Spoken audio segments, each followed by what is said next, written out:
let me present to you a horror game that tells its story without uttering a single word. Rather, it gives subtle clues through the mutilation of your own body by a parasite that devours you until the very end.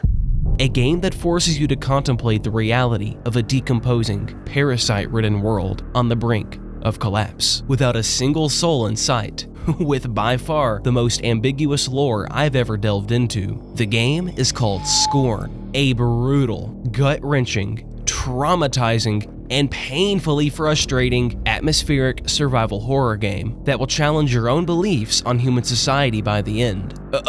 And it has baby crushing. Oh wait, hey! Scorn not only refuses to hold the player's hand, it also explains very little of the nightmarish, alien world it thrust us into, leaving most of the lore open to interpretation. So it's left up to us to use the tools at our disposal and decipher the hidden clues the game has laid out for us through environmental storytelling, symbolic meanings, cryptic artwork, and symbolism that runs parallel to how our own civilization functions and makes decisions on a day-to-day basis. Scorn is not a combat-focused game. You see, you don't simply play Scorn, you experience it. If you actually ponder the hidden themes the game is trying to tell you, you'll realize Scorn has some of the most brutally heartbreaking lore compared to most games out there, with themes about slavery of an entire species, consciousness, transcendence, transhumanism, free will, and the unrelenting will to live. So ladies and gents, strap yourselves in for this one. Grab a snack and put your thinking cap on, because this will be a wild ride. And luckily for us, to ease the burden of trying to theorize about every possible detail within Scorn, Ebb Software has provided us with a 192-page art book to get information from.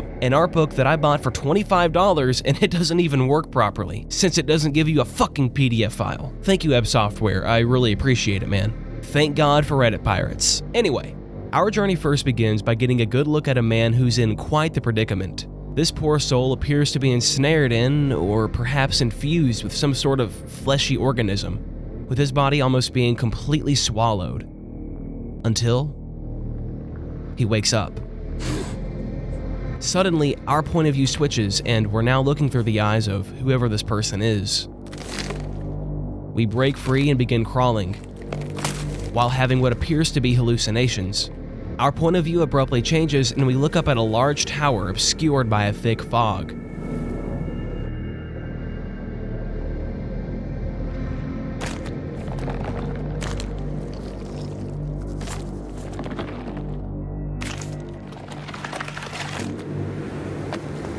Until suddenly, the earth beneath us gives way, sending us tumbling down a dark abyss, impacting the ground, knocking our protagonist unconscious.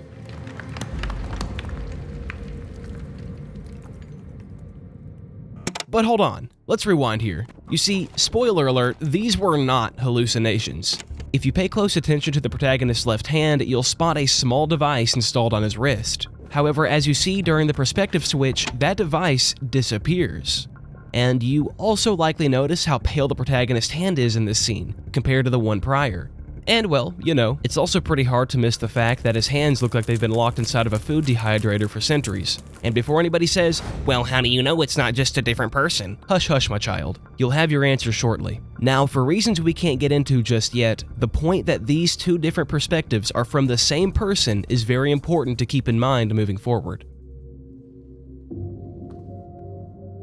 Once we awaken, we find ourselves in a dark, eerie hallway with a locked door. Or at least, as of now, that's our best guess, as the design of the lock looks nothing like human technology. And well, while we're on that point, frankly, nothing in here looks like human technology.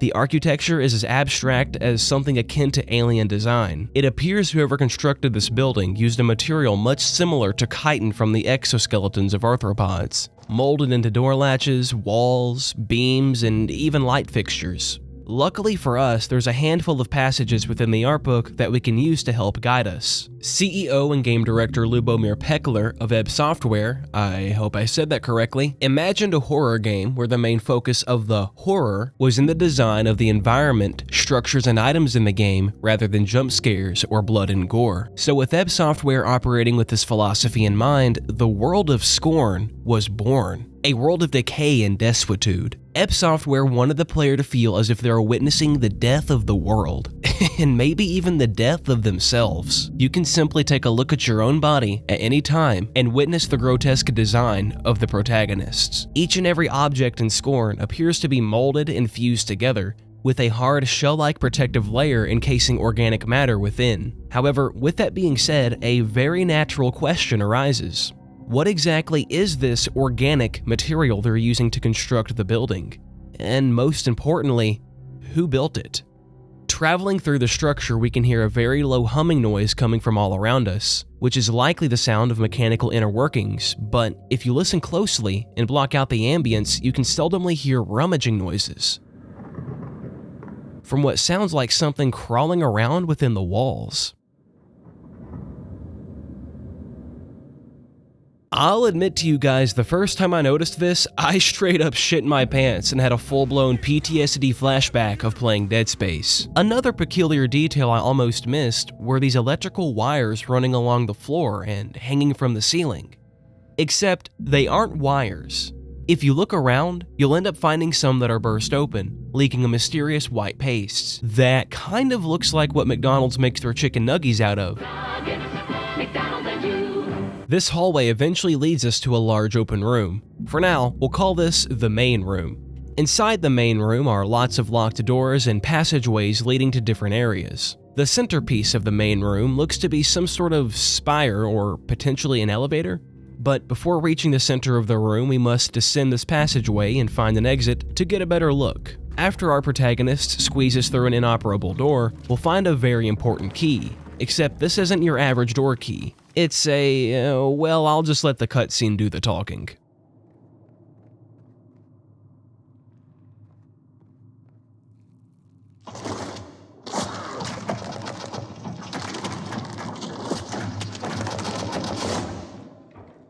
Yeah, so for whatever reason, our protagonist thought it would be a good idea to cram his arm inside of a nightmarish machine. But in return, we did get a mechanical device planted on our hand.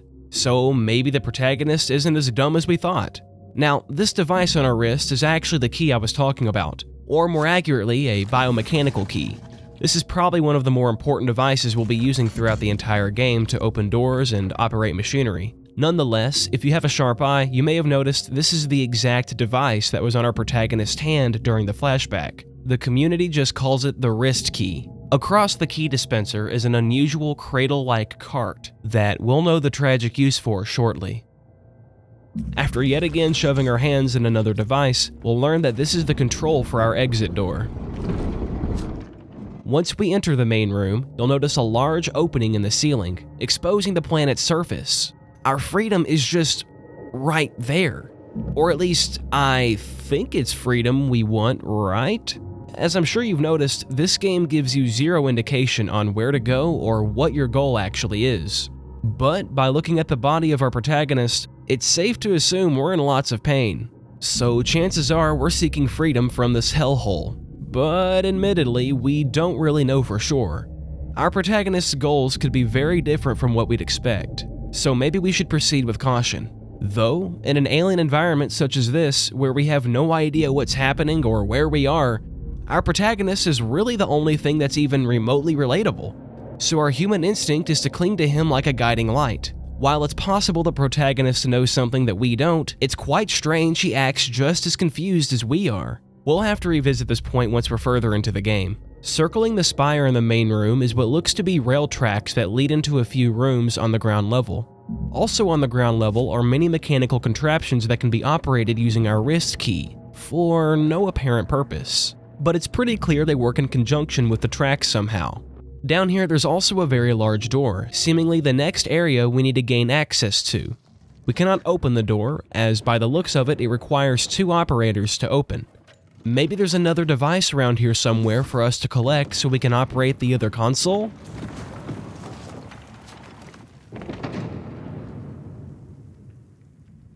Finally getting to the top of the spire, we discover that it's in fact not a spire or an elevator, but instead it's a vantage point with a controller to operate all the rail tracks. Now, of course, we're not going to bother switching any of the tracks as of right now because we don't even know what the tracks are used for at the moment. What's really interesting about the controller is that you'll notice we're getting an aerial view of the entire building, almost like a security camera. But of course, there is no security camera. It's almost as if the console is able to conjure a pair of eyeballs from thin air. Inside one of the ground level rooms, we find yet another unusual contraption. But this isn't actually what we're here for. Right across this device is an elevator we'll need to take. Following the hallway from this elevator leads us to our very first puzzle. The goal here is to shift around these pods to where this claw will select the correct one. And by correct one, I mean the ones that have the glowing lights. Make the claw select the one that isn't glowing and it'll refuse to pick it up. Choose the wrong glowing pod and it'll break. This puzzle's a little tricky at first, but you get the hang of it pretty fast. I feel it's worth mentioning that solving puzzles is a huge part of Scorn's gameplay loop. Right now they're pretty straightforward, but towards the end, some of them may make you want to drive into oncoming traffic the next time you're out and about. Oh, look at that, we solved it. Well, for those of you who are like me, with your imagination running wild as to what could be inside these pods, I could probably guess the look on your face when you found out these pods are actually eggs that contain humanoid creatures.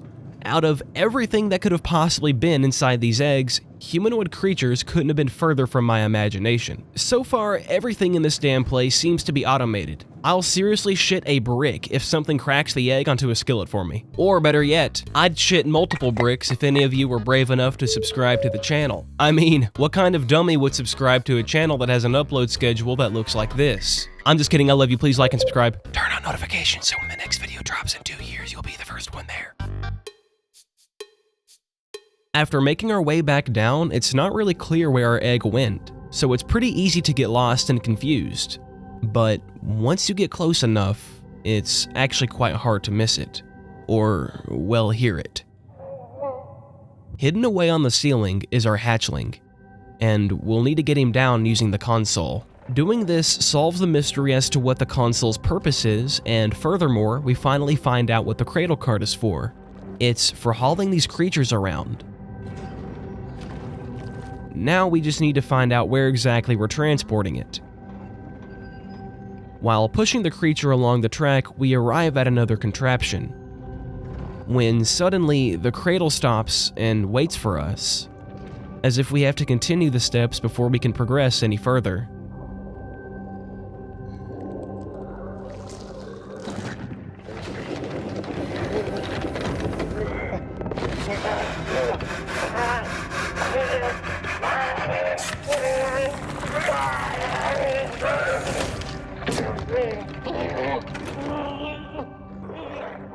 After doing whatever the hell we just did to the poor creature, you'll notice a harness-like device has been installed on the back of its pod. Whatever the purpose of this procedure was, it obviously caused a significant amount of pain evident by the squirming and failed attempt to break free. The most despicable aspect of the situation isn't even that the creature is in so much pain. It's the fact that our protagonist just doesn't give a damn. There is no reaction or sorrow to be had, just cold brutality. And to top it off, the humanoid is so badly deformed with flesh grown over its mouth, it can't even speak to tell us to stop or even try and reason with us. The best it can do is make noises and whimper in pain. Pushing the cart a little further, we'll find that our track is leading to a dead end. To fix this, we must switch the track using the railroad controller. Once we fix the track, it'll lead us into the room with the strange device and elevator we found earlier. When suddenly, the cradle locks into place yet again, preparing for whatever torture procedure this twisted place has in store next. Using the machines, we learn the harness we installed on the creature's pod was so that this claw would be able to lock into it, allowing it to be picked up.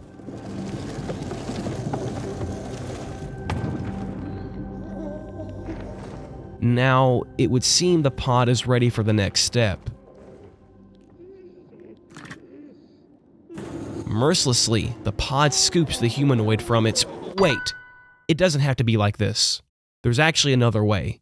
Now, if we were to proceed, the machine would scoop the poor creature from its pod, killing it in the process. Finally, it would simply be dumped into a disposal chute like trash. All that would remain are a few body parts and the pod. Our protagonist would then proceed to rip an arm from the remains and use it as an extra key. However, as I said, it doesn't have to be this way. If we instead change the tracks and push the cradle past the original room we entered, we'll instead take the creature to a buzzsaw.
Very slowly, the creature eventually finds a way to stand and follow the protagonist,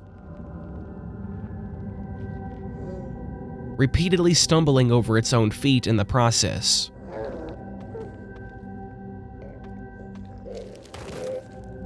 Presumably out of frustration with the slow-moving creature, our protag drags and jerks the poor thing around apathetically to do our bidding.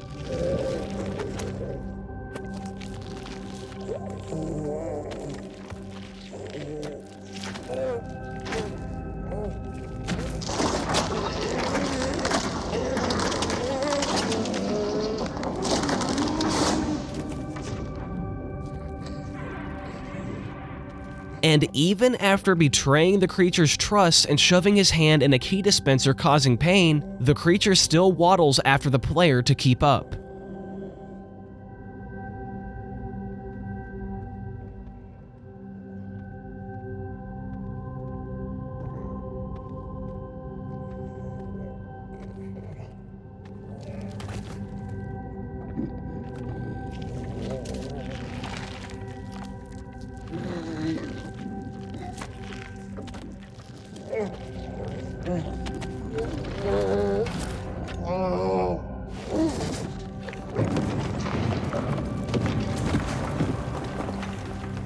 And the worst part?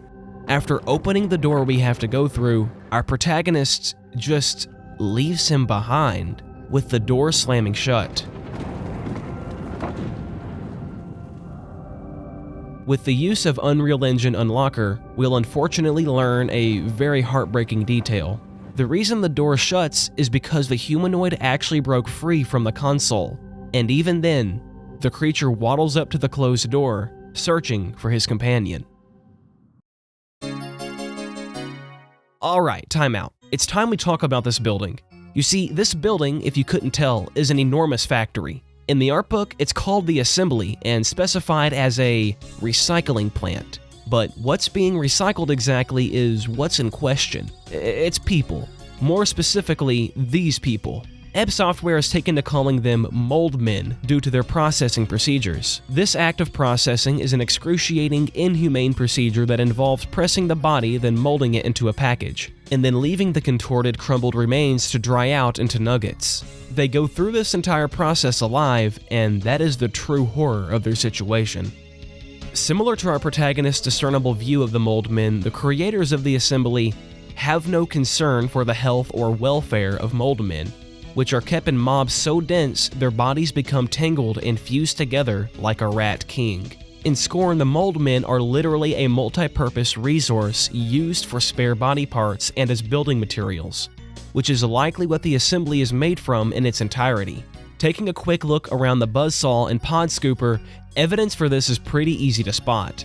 There are dozens of pod remains and bodies just lying around, not to mention the disposal chute that likely runs to some kind of compactor machine that spits out more mold mint or building materials.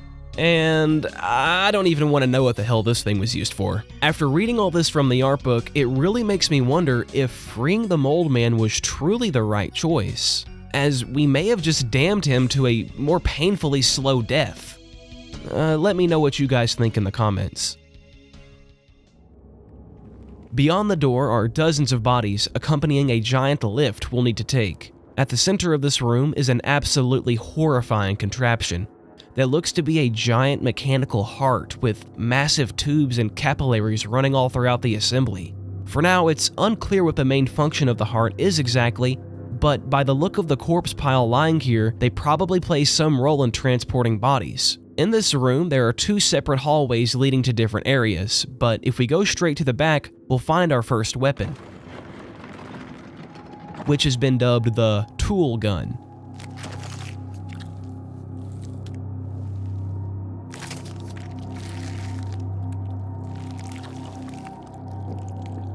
And yes, it's as useless as it looks. Although it technically isn't meant to be used as a weapon. Its main function is to be used as another key for doors and other machines. Though, it's interesting that it's being held together by flesh or perhaps an organism. Removing the handle from this gun exposes this organism and maybe even inflicts pain. Taking the door on the left side from the entrance leads us to a machine that requires the tool gun to be activated. Once activated, the walls suddenly come to life, machines begin to churn, and pump jacks begin pumping. Likewise, green glowing pods are released. We see another pod get hoisted into the air and taken away on a ceiling track.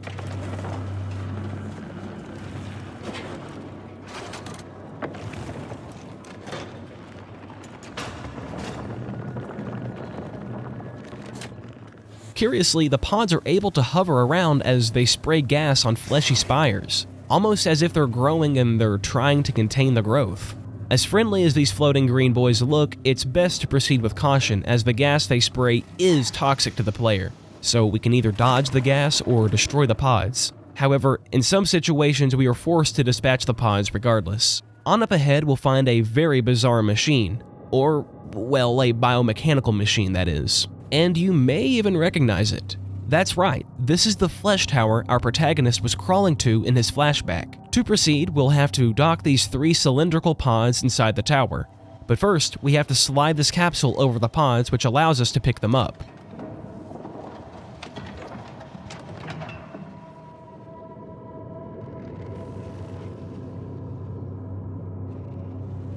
Then we can dock them.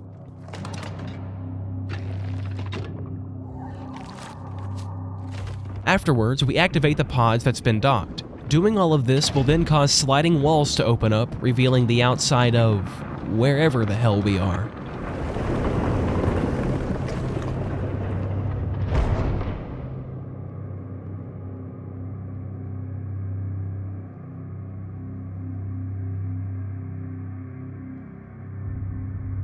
To get the third pod, we have to go back to the room with the mechanical heart and activate the other side of the room. From here, we can then choose to fight our way through more green boys, or we can simply take the other hallway we've already cleared. The choice is left up to the player. But since I'm a psychopath, I butchered my way through more green boys and killed every last one.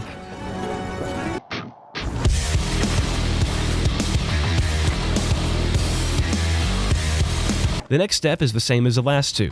Except this time when we activate the pod, the flesh column malfunctions and erupts white fluid, blowing our protagonist to the ground, leaving him disoriented. Soon after, the room begins flooding.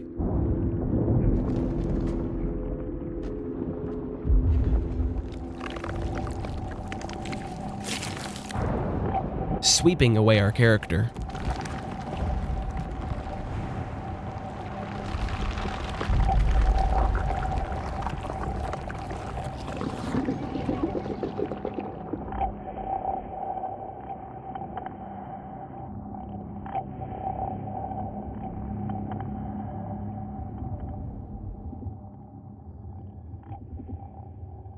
That's until we awaken inside a purple tube.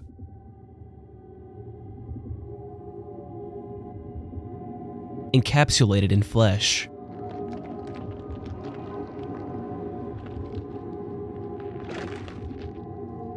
We also find that our wrist key has been removed from our arm. And to add to the strangeness, we have what appears to be an umbilical cord attached to our stomach.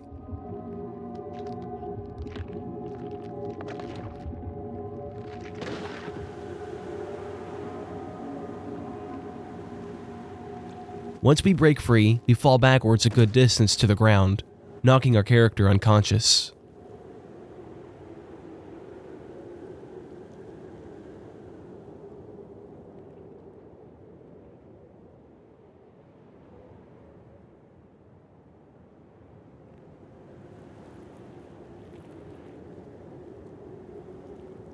Upon waking up, we proceed to rip the umbilical cord from ourselves.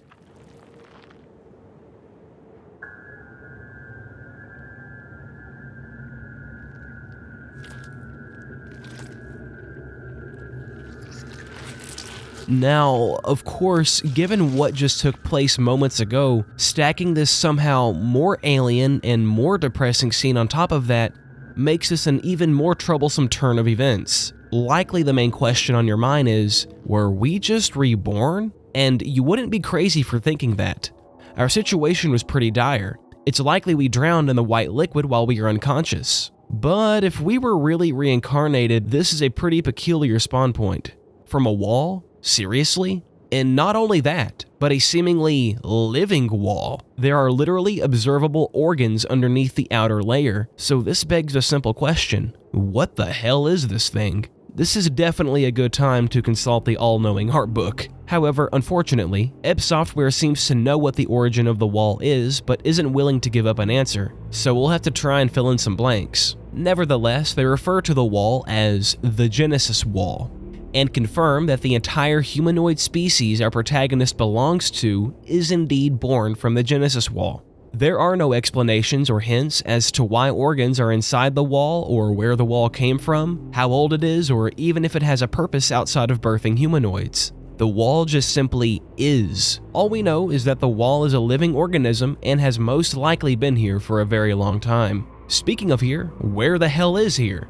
I mean, look at this place. From the looks of it, these people were the same as us, but it seems some didn't wake up from the fall after being birthed. While some did survive the fall, they hardly even made it a few meters before perishing. The demise of these unfortunate souls is unclear. Internal bleeding from the fall, starvation, dehydration, maybe they froze to death or had a heat stroke. Or could it be the very air they breathed? It's clear the atmosphere of whatever planet we're on is very harsh on the environment, as the wind itself is eroding the very ground we walk on. Interestingly, there's an excerpt from page 9 in the art book that directly refers to the planet's conditions. You were just born into this conundrum like we all are, and everything is related to our own existence. This tether to our own existence is crucial. In the years since Scorn was first unveiled, many people have suggested its world is alien. It's not, confirms Peckler. It's an extrapolation of our world. We just push it to the limits. So it probably wouldn't be crazy to speculate that the humanoids resorted to using themselves as a resource, because this is a planet Earth that has been stripped of all of its resources. As terrifying as it may sound, maybe they felt they had no choice in the matter. A little further down the hill, we get our first look of a red fleshy organism, and we soon find out that whatever this organism is, it's growing, and it's grown a lot. It can even be seen growing over top of the Genesis Wall. Given the fact we cannot literally watch it grow, it's safe to say it's taken decades or perhaps centuries to grow to this size. Or maybe it's already dead. A very fascinating detail if you look closely is that it appears to be flaking away due to the atmospheric conditions of the planet. Or maybe those are spores? Who knows? Off in the distance, we can barely see an enormous eroding structure looming over a massive crater, producing deep, foreboding sounds, maybe caused by the insides collapsing, or heavy machinery behind the walls.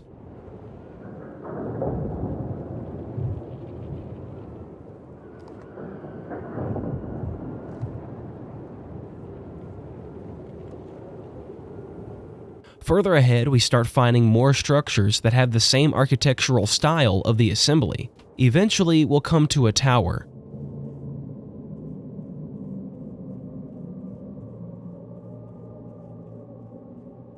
But this isn't any tower. As you may have guessed, this is the tower our protagonist was crawling towards in his flashbacks, which means that this is actually the assembly, not just a tower. So what, does our protagonist want a round two? Why on earth would we come back?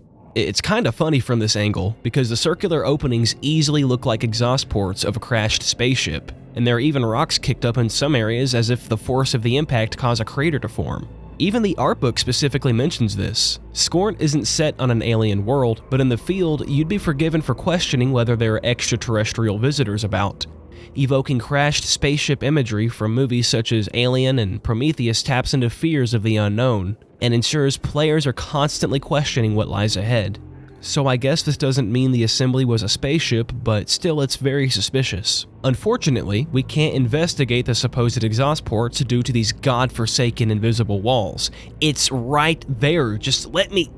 damn it! To the right of the assembly is another section of the Genesis wall. However, there is a massive indentation underneath the red organism. Is it possible the organism consumes whatever it's attached to? Or is this scar simply the result of the sheer weight of it? It's uncertain to tell. Whatever the origin of this structure, it's clear it's been here for quite a while, and the atmospheric conditions have taken a serious toll on the building.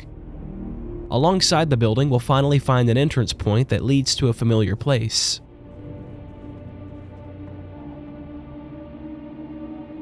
A familiar place indeed. In fact, this is the place that was flooded. However, since we were here last, it's clear much time has passed, and if this is true, this threatens the theory of us playing as a reincarnation of the original protag, because why else would so much time pass between rebirth and reincarnation? Eventually, we'll have an encounter with a strange creature that, sort of looks like this fucker from Dead Space. Anyways, unlike in Dead Space, the creature we got a glimpse of was actually frightened by our presence.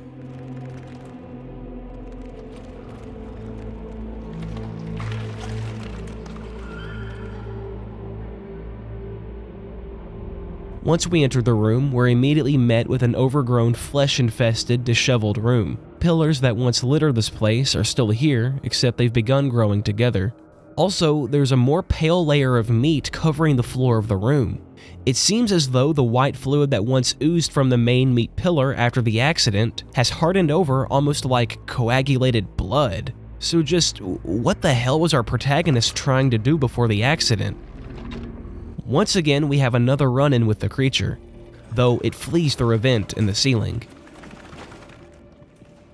A little further ahead, we'll rediscover the mechanical heart. However, since we're on the second floor, there's all new rooms to explore. A room off to the side leads us to a very alien egg incubator with what looks to be eggs stylized as tulips. Given how poorly the mold men are treated, whatever is inside these eggs is most likely something else. Beneath the eggs is a device that we're unable to operate at the moment. In the back of the room, a key can be found on the corpse of another fellow humanoid. The way this key operates is quick and simple, giving us a fun lock-picking type minigame to solve. Using this key, we can return to the incubator and open the side gates around the eggs, allowing access to an elevator.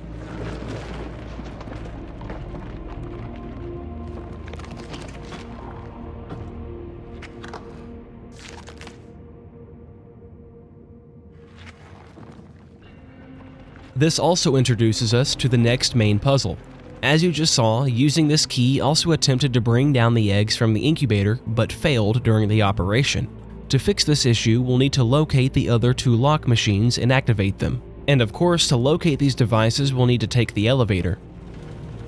After another encounter with the creature, we'll learn the mechanical heart is actually full of different passageways through esophagus-like tubes. For the lack of a better term, we'll call this the hallway extender.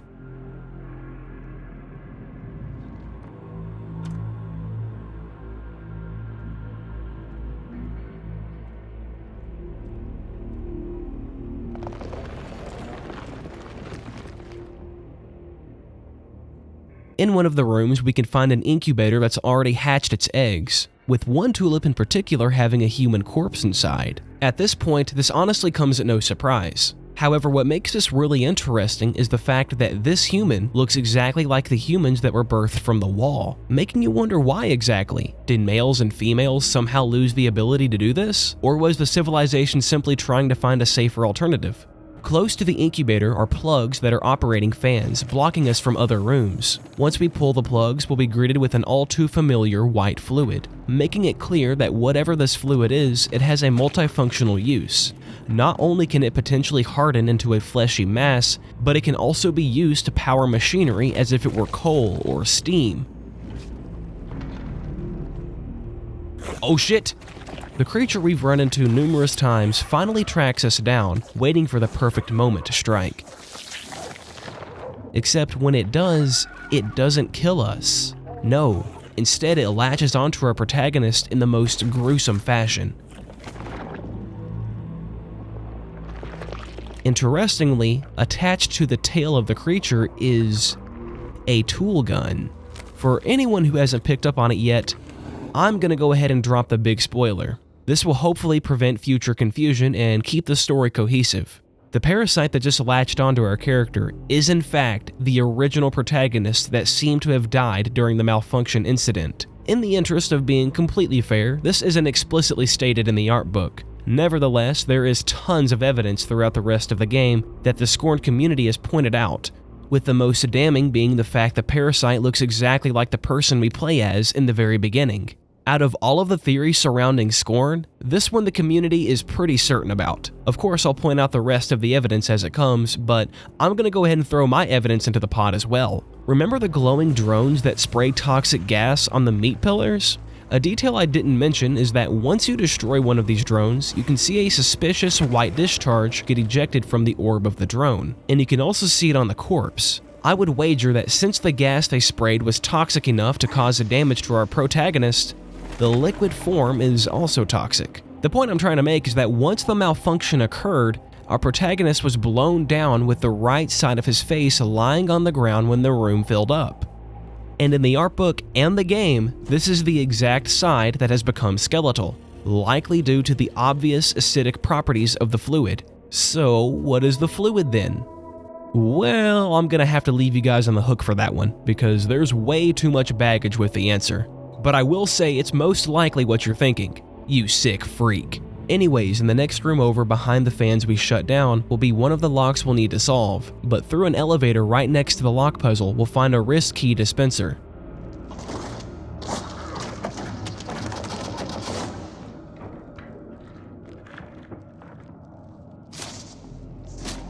Returning to the hallway extender, you'll notice an entrance that's blocked by bodies. However, in the other room is the final lock. But also, accompanying this is a device we can use to dump acid on the bodies, disintegrating them in the process, opening up the passageway for us to use.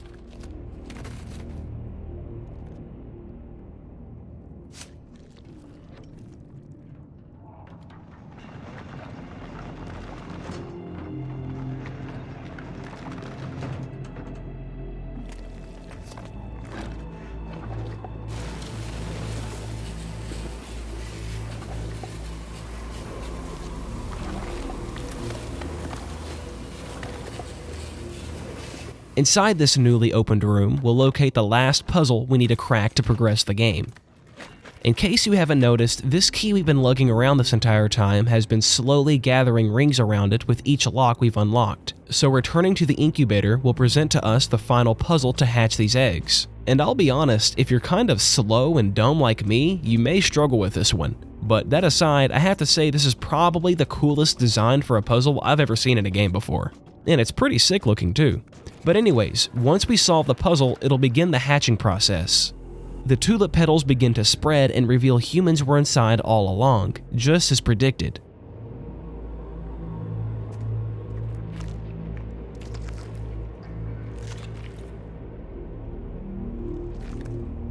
As our protagonist is transfixed on the new items he's collecting, the person beside us begins crawling out of their pod slowly. They die for unknown reasons.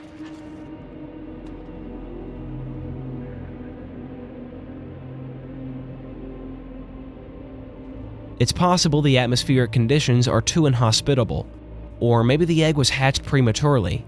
It's difficult to tell for certain. although I'm more inclined to think it was due to the atmospheric conditions, since there's a good chance these eggs have been incubated for many years. Not to mention, only one of these eggs hatched, all the others remained closed, as if this was the only egg that was ready to be opened. But on the other hand, maybe the egg was hatched prematurely, since the custodians of the assembly have evidently been absent for a long time.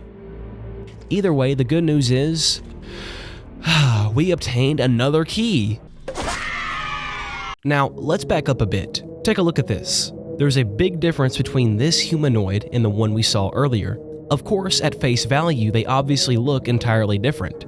They don't only look different because one is decomposing, they look different because they physically are. The original hatchling we found looks identical to our protagonists, or in other words, humanoids born from the Genesis Wall, the Wallborns, with unmistakable features such as the high-rise carapace-like collarbone and socketed internal organs. Not to mention, the body is skinless with its organs exposed. Sure, this could be chalked up to decomposition, however, it's rather strange the humanoid looks exactly like our protagonist. Contrarily, the fresh humanoid is the complete opposite of all of those features listed. To put it simply, it's the only humanoid we've seen so far that's the most similar to what Homo sapiens look like. There is one slight problem though.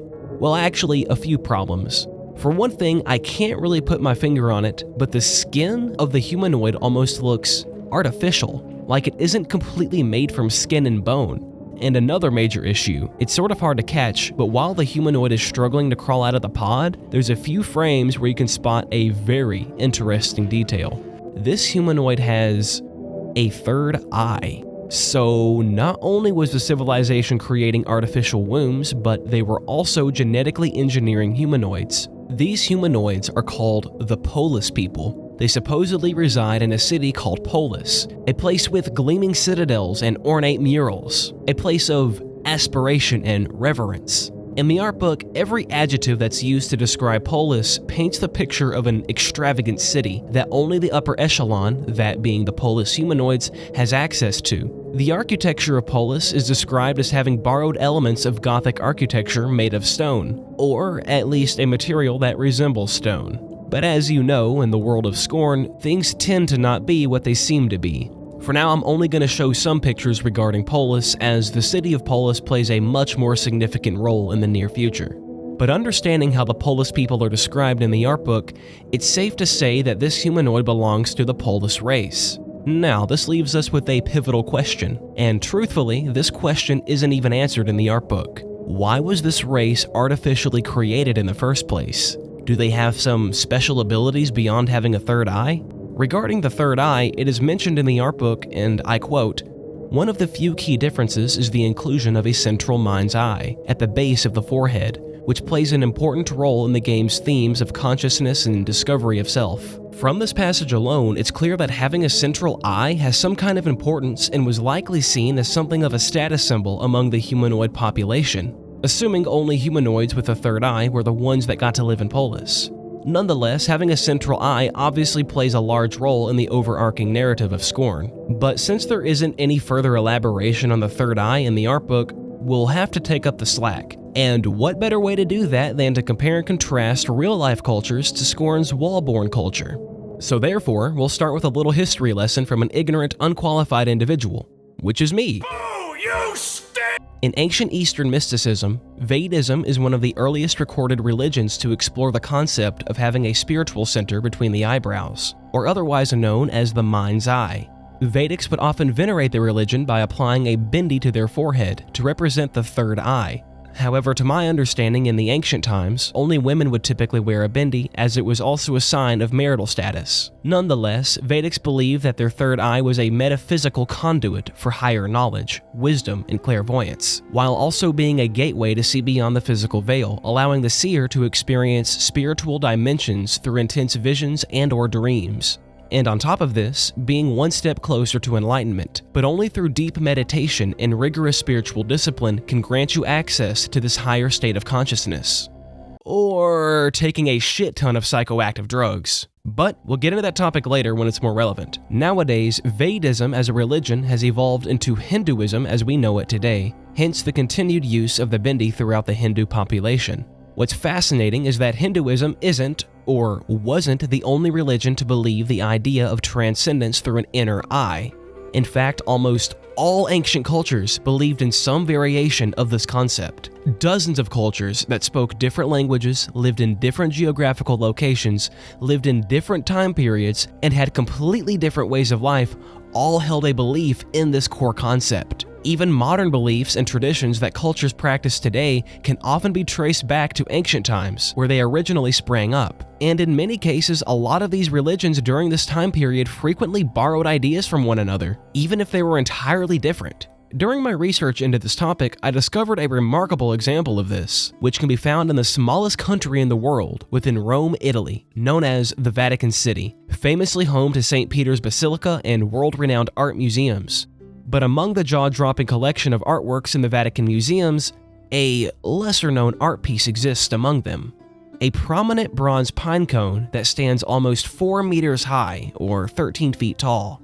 It's been here standing proudly for roughly 400 years, nested in the Cortile della Pina, which stands for Courtyard of the Pine Cone. As the courtyard itself was named after the art piece, it's called the Fontana della Pina, or the Fontana della Pina, if you don't want to hear my shitty Italian impression anymore. That stands for Fountain of the Pine Cone, because originally it was a part of an ancient Roman fountain near the Pantheon. Okay, so what's so special about a damn pine cone, you're probably asking yourself? Well, you see, the pine cone may have been here since 1608, but it wasn't made in 1608. In fact, it's well over 1800 years old. It's believed to have been created by notable Roman sculptor Publius Cincius Salvius. Publio was commissioned to create the pine cone as a decoration of the Temple of Isis and the Temple of Seriphus, which were preeminent gods among the ancient Egyptian pantheon. These temples were once within walking distance of the Roman pantheon. I say were because they were officially destroyed in 391 AD, roughly 11 years after the Edict of Thessalonica was issued by Emperor Theodosius, overthrowing paganism and making Christianity the new official state religion of the Roman Empire, condemning all other religions. The worship of Egyptian gods spread throughout the Roman Empire after the Romans conquered Egypt. This spread was amplified by trade throughout the Mediterranean region. Therefore, it only makes sense for the Romans to create artwork depicting pine cones.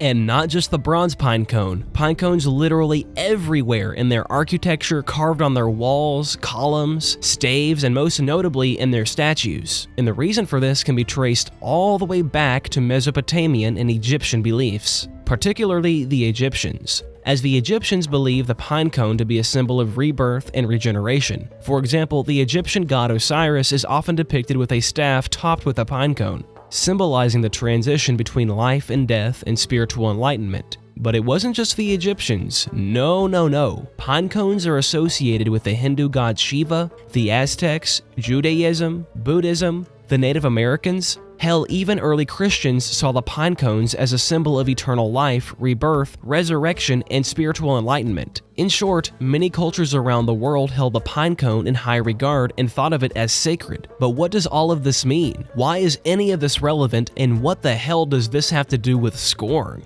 Well, really, I just wanted to tell you about some ancient history I thought was pretty badass. But there really is a point to all this. As I'm sure you remember, this detour first began when discussing the third eye on the humanoid, and then we learned that the concept of the third eye has reoccurred throughout ancient history. What's fascinating is that there actually is an organ within the brain that's often associated with spiritual enlightenment. Some cultures were aware of this organ, others weren't. But it's called the pineal gland, and it's located in the middle of the brain. And you want to know something else that's kinda eerie? The pineal gland closely resembles the shape of a pine cone, hence its name, pineal. Okay, but seriously, this is pretty fascinating for conspiratorial mystical reasons, but also scientific, because the function of the gland itself is to help regulate sleep by releasing melatonin. You know, that drug a lot of you watching are probably under the influence of in your comfy bed at 1 a.m. watching this video. Anyway, so, as I'm sure you've pieced this all together, people speculate that the ancient depictions of pine cones are clever symbolic representations of the pineal gland. Now, of course, this can't be definitively proven, and I'm not going to sit here and say it is either way.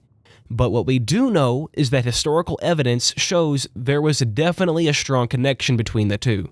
Even famous French philosopher René Descartes claimed that the pineal gland was the seat of the human soul. But, on the other hand, he also claimed it was where thoughts were formed.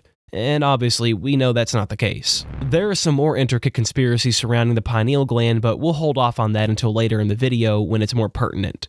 Wait, what was this video about again? Oh, that's right, Scorn.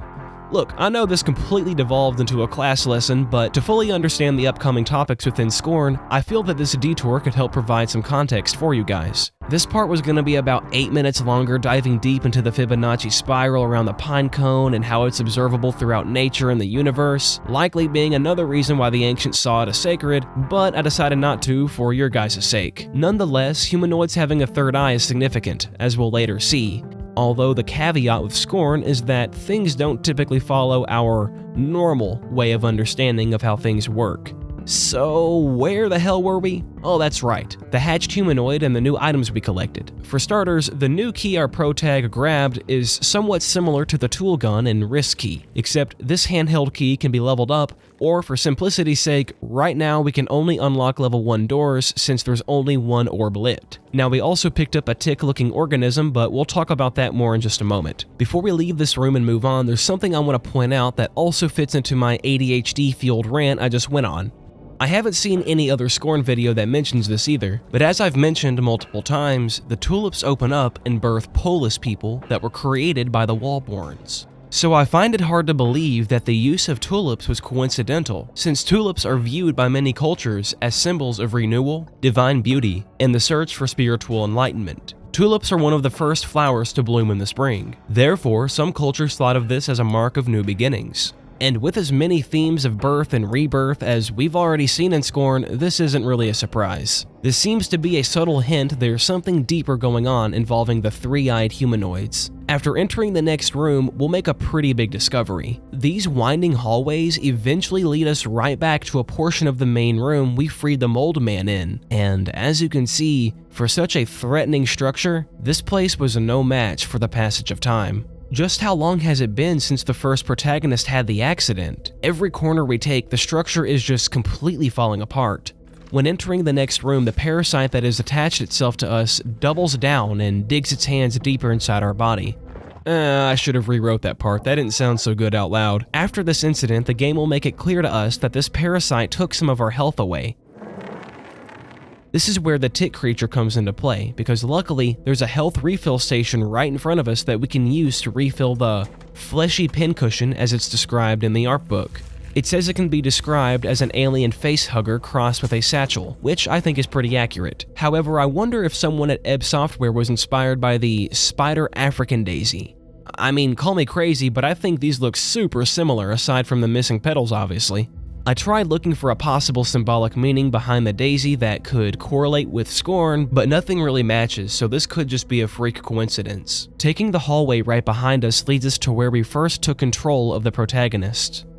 But this is also where the first locked door we found was.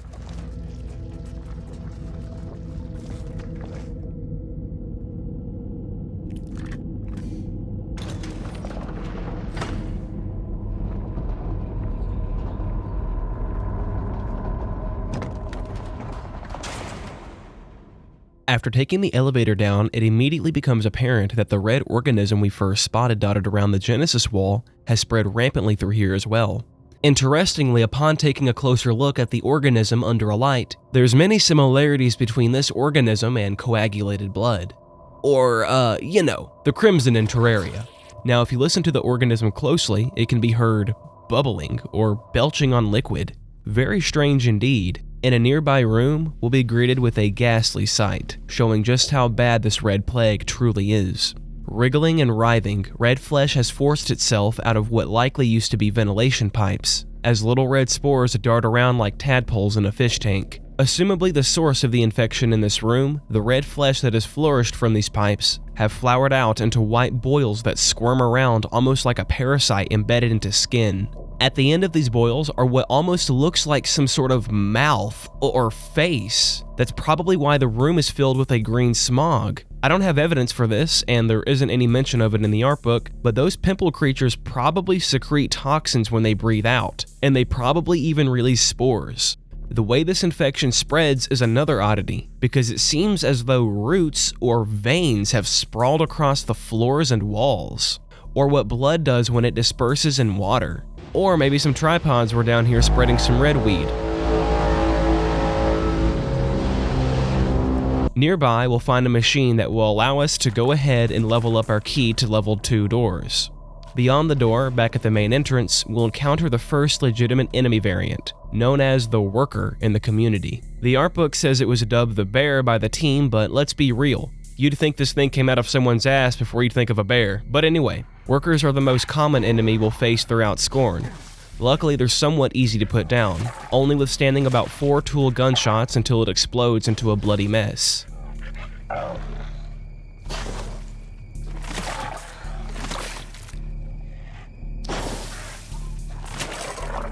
To open the pathway for ourselves, we need to activate these 2 rotating doors to slice through the growing flesh.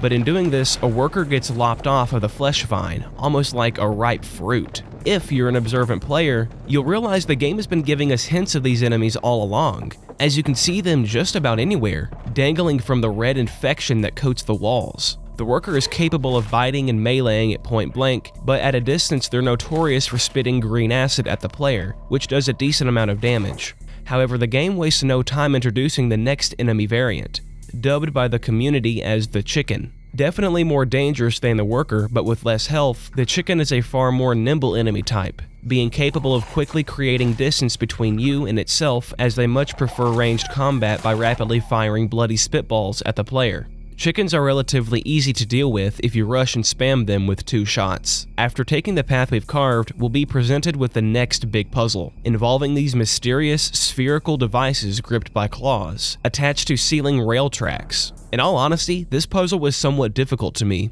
not so much due to complexity, but more so due to the length of time in which it takes to solve.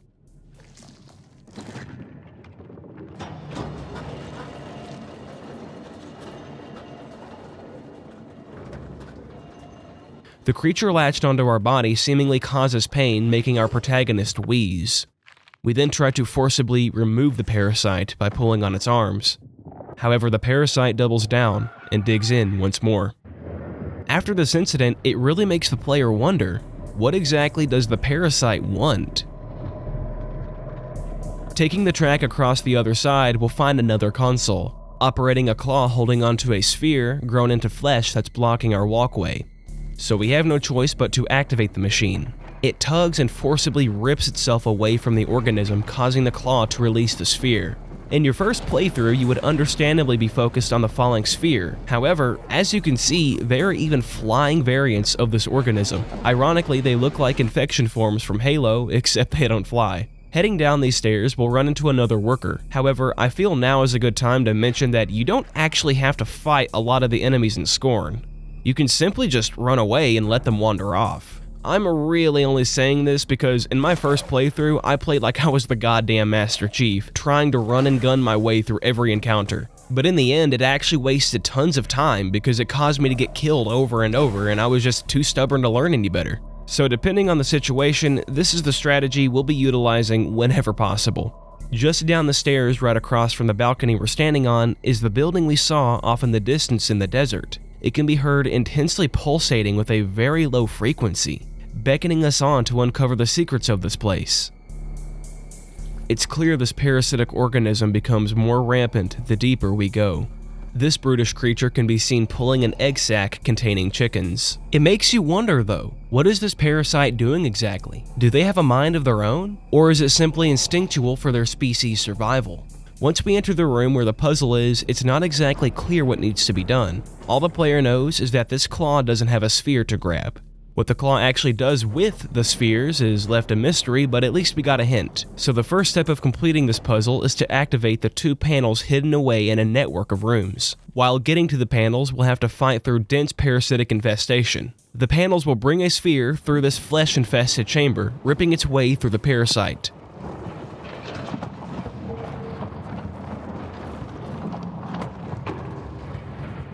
We'll be jumped by multiple enemies throughout this procedure, but running away and hiding like a little bitch seems to definitely be the best option here. However, there is one enemy that's a huge pain in the ass, and that's the ceiling dick, as I've taken to calling it. These abominations can't run after you, but they can certainly snipe your ass from across the map. so I always go ahead and kill them every chance I get just in case I need to backtrack for whatever reason. After that, we activate the other console that further progresses the sphere on the track.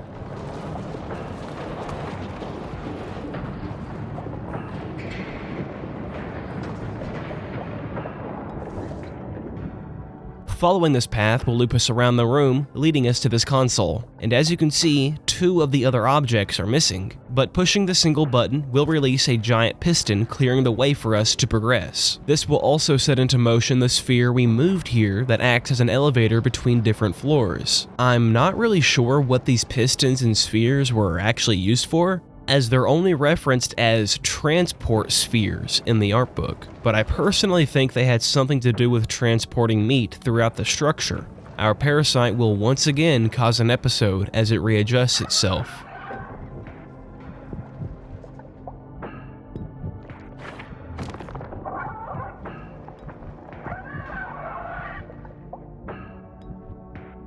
Immediately after, in a room next to us, we'll find an odd-looking container that turns out to be a firearm rack. Yeah, you heard that right, like an actual gun. Except, in the way you'd imagine it in Scorn. What makes this really cool is that the tail of our parasite pal is what seems to operate the gun, allowing us to switch between weapons. And there's even ammo right behind us.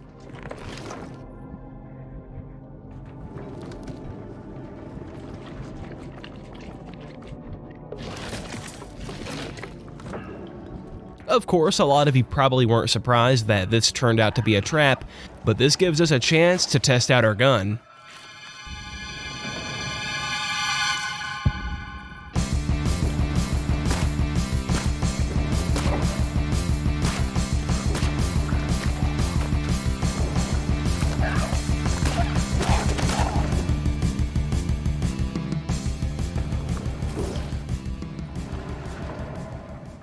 Further ahead, after completing a mildly difficult puzzle, our character collects one of the missing objects in which our parasite friend will hold on to for us.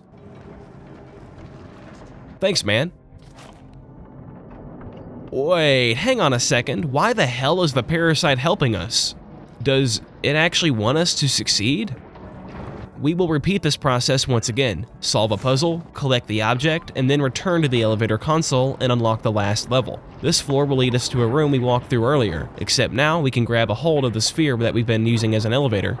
Come to find out, this puzzle was an elaborate way of unlocking a doorway, so it would seem this entire process we just went through was likely done in conjunction whenever there were humanoid workers running this place, with these spheres acting as a way to easily transport yourself, items, or flesh one place to another. In our unfortunate case, this only leads us further inside the labyrinth of hell.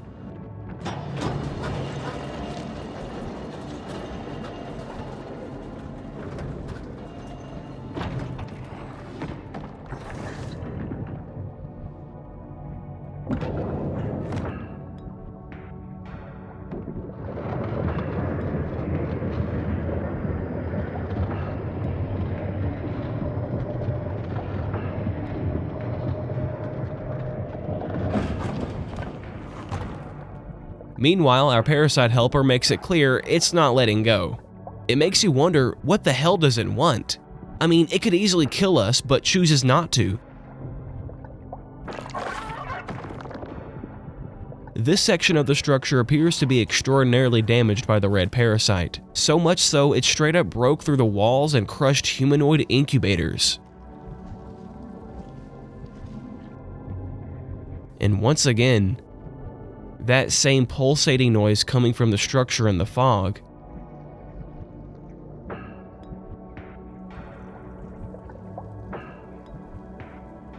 Although this time it's pretty difficult to see due to the green fog that's clouding the pit. Also, the structure is much higher up this time, silently letting the player know they've descended the pit considerably. So yeah, this was the creature we saw earlier. They're called brutes, and I don't feel like I need to explain why. Fighting these things can be very tricky. They can do tons of damage to the player and they're quite tanky, so the safest way to take them down is to avoid being anywhere near them and constantly step backward while shooting. Or you can completely bum rush them with a full magazine and not miss a single shot. That could work too, I suppose. Either way, once the creature has been slain, We'll need to take an elevator up and find the key upgrader so we can unlock level 3 doors. To do this, we need to activate another rotating door to slice our way through this maze.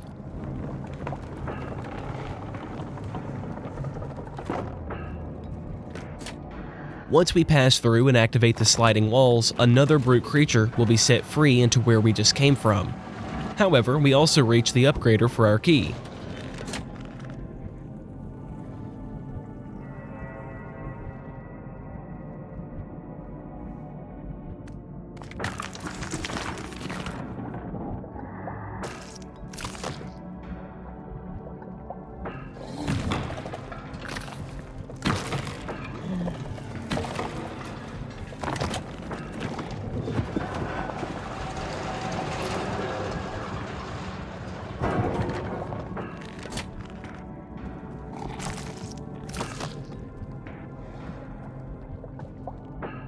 Later on, the parasite will begin to entrench itself even deeper, somewhat revealing what it's been trying to accomplish this entire time. It literally wants to meld with the protagonists. Tentacles begin sprouting down our arms, slowly taking more control. Using a sphere elevator, we'll descend even further down the pit and numerous waves of enemies will be thrown our way. At this point in my playthrough, I was getting completely violated and manhandled during every confrontation with the brutes, because I wasted so much ammo on enemies that I didn't even have to fight. It's really interesting how these creatures don't really seem to be hunting us down at all. They act as if we've stepped in their territory and they're simply trying to defend themselves.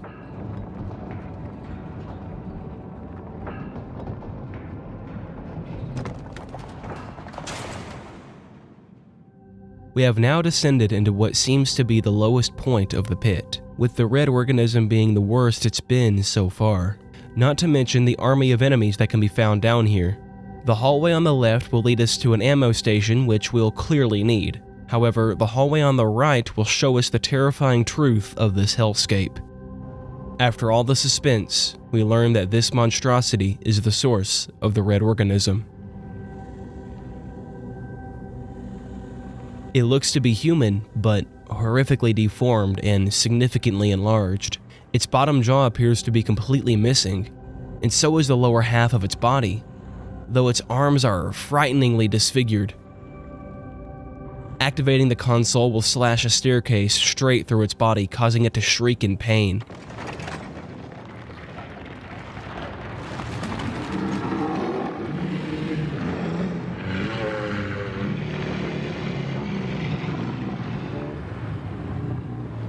Most strange is that it actually acknowledges our presence by fixing its gaze down on us. It's at this point we realize the creature probably can't even open its eyes. The passageway we cut through the creature leads us to a room with 3 devices that are divided by gates. These devices have to be sent to an upper floor, where they can then be used to solve a padlock puzzle. But since all the consoles are split from one another, we'll have to fight and sneak our way through hordes of enemies and stumble around this maze to find all the staircases leading down here. But of course, this is far easier said than done. Despite that, here's the good news. In and around this area are a generous amount of health stations and ammo. We'll just have to be careful. Once we find the second console for another staircase, we can proceed to open up a new passageway, with the creature understandably shrieking in pain once more.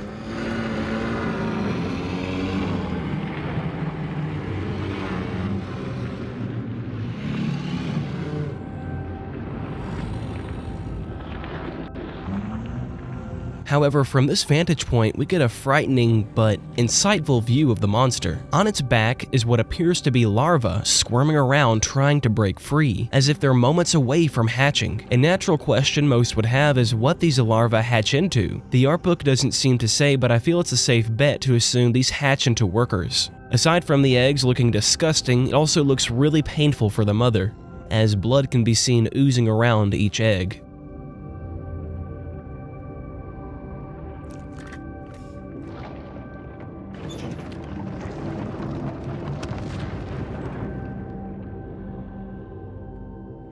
In a hallway, a floor beneath this switch is a level 4 door that we cannot yet open, so an upgrade is something we'll need to be looking for while we seek out these switches. Speaking of upgrades, you'll probably recall the upper floor the mechanical puzzle piece was sent to. Well, the location of the incomplete puzzle is in the very center of this pit, which also means we are literally inside the giant monster. Oh, and don't worry, it knows that too. If you can walk through this hallway managing to not piss your pants, you'll find the upgrade I spoke of. It's a shotgun. The gun certainly looks badass and mysteriously similar to some of the weapons from the Hive in Destiny, but is it actually badass? Yeah, it's badass. Using an elevator not too far from where we found the shotgun will eventually run into a key upgrader and unlock the door I mentioned earlier. This will gain us access to a series of elevators and hallways where we'll find the final switch for the puzzle. But let's pause here for a second. In the process of all of this, it leaves you wondering, what are we getting ready to do? When the humanoids built this pit, they obviously made it so that these 3 switches had to be independently activated, almost like a 3-factor authentication. After activating the 3rd and final staircase and ripping a hole through the creature yet again, ominous droning music begins playing, setting the stage for what's to come.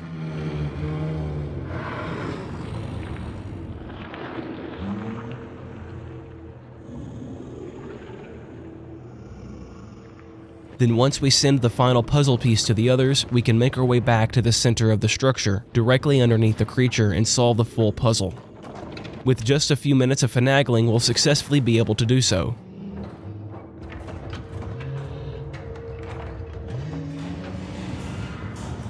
Suddenly, we hear a large bang and the ground begins to shake.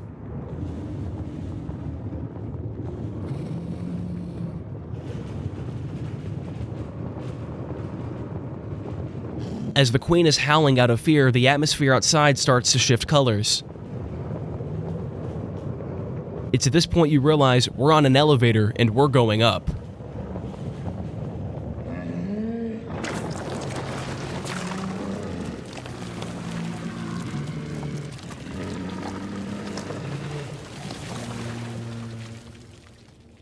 Then, complete silence.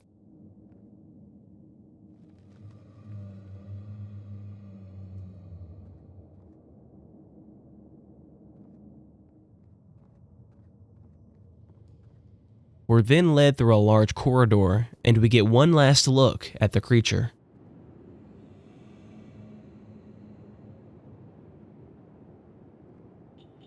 This would probably be a good place for an interlude, since there's a lot to discuss about the queen and the red organism. So, firstly, I'm gonna tackle something I've been wondering about ever since I played Scorn, and I'd really like to hear what you guys think about this because it really confuddles me.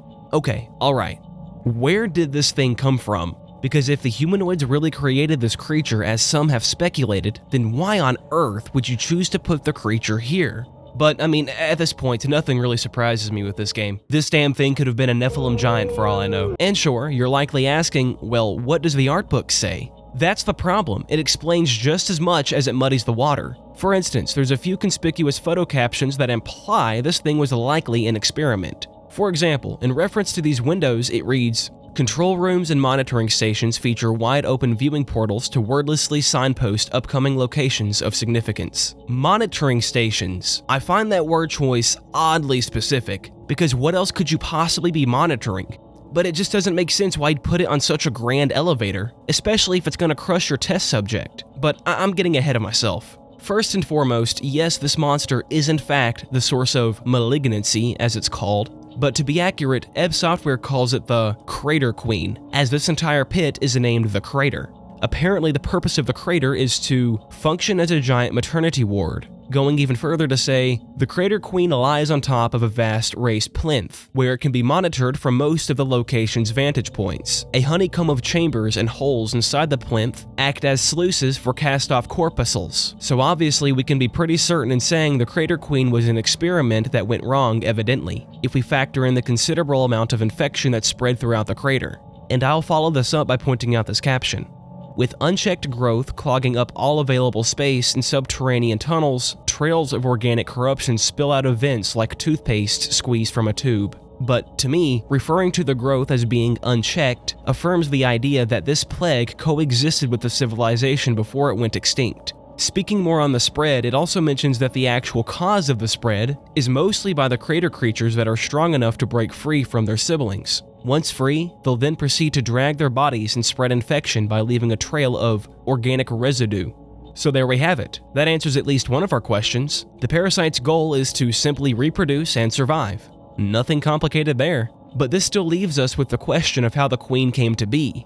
In the art book, there's a very important passage that speaks to this. What if a creature maniacally started spitting out already established DNA sequences in the hope that some of them adapt, as there is no time for standard evolutionary process? Skipping ahead a little, it all begins with the nameless form we'll call the Crater Queen, a hunched monstrosity composed of sinewy strands and tumors, then wrapped in a bleached, leathery hide not quite large enough to preserve her dignity, a humpback witch hunched over a cauldron of her own innards, all stemming from the discarded parts of living tissue from Scorn's birthing wall. Undoubtedly, this confirms that the catalyst for the Queen's creation was definitely by either the humanoids, Polis people, or both. But this also explains why the Queen looks so human, while also lacking a third eye, since we've already established that the ones with a third eye are the genetically modified Polis people, and that makes a lot of sense honestly. Because if you look at the wall and compare it to the Queen's skin color, it's an exact match. Interestingly, there is a spine imprint on the wall as well, but it's only really visible in Act 1, since there's no crater corruption yet, I suppose. Which begs the question, were the crater creatures even around during Act 1? Or is the corruption not loaded in since I'm more or less breaking the game? What's eerie to think about though, is that the Genesis wall also must be storing animal DNA, since so many of the crater creatures resemble real-life animals. At least the silhouette does. Meaning somewhere out there in Scorn's vast desert, there's probably some freaky-looking animals just like the humanoids. We're definitely switching into theory mode at this point, because we're beginning to run out of hard evidence, but what's not talked about in the book is how discarded flesh mutated into a monstrosity. I mean, sure, the first protagonist is unrecognizable from being mutated, but it doesn't resemble the red infection in my opinion. Also, using the term discarded makes it sound almost accidental, yet there are previous statements before this that contradict that idea. And here's something else I picked up on that actually favors the idea of the Queen being placed atop the elevator on purpose. Okay, so I'm sure you noticed the 4 massive lumps the Crater Queen has. Everyone widely believes that these are breasts because of their obvious appearance. However, from what I can tell, only 2 of these lumps are actually breasts. You see, I did some investigating and tried to understand what exactly we're doing when we activate these consoles. And obviously, we were extending the staircases so we could reach the inner switches. But I also noticed something else. We weren't just extending the staircase, we were actually freeing the elevator, prepping it for ascension. Therefore, 2 of these lumps are not breasts. These are overgrowths. Sort of how a tree will grow over a wound or an object. This is actually called callus tissue. In fact, you can even see a little bit of the release poking out of the growth. And just beneath it, you can tell the skin is scarred with lines going in the direction of the swinging releases. This could be coincidental, and that's just the way the Queen developed over countless years. But I believe this is evidence for previous wounds, which only means one thing. This elevator has been used before, and the Queen has lived to see it, so it probably has a purpose for being here. So what is it? Was the civilization just full of cruel bastards? Or was the Queen put here to guard something? It gets even weirder when you realize the releases have blades on the bottom of them. So when this elevator was being built, someone had the Crater Queen in mind. Also, what the hell did they eat down here? How the fuck can you survive in a barren pit like this? Do they just eat each other? We'll get back to that later. It's clear to us that we are now back on top of the surface yet again.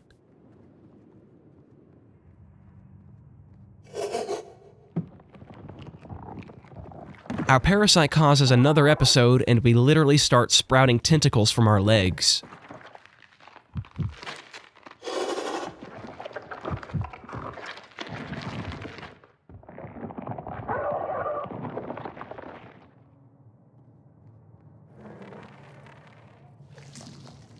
We then unknowingly activate a tram cart, and we get a scenic cutscene.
Suddenly, we're greeted with a beautiful blue sky.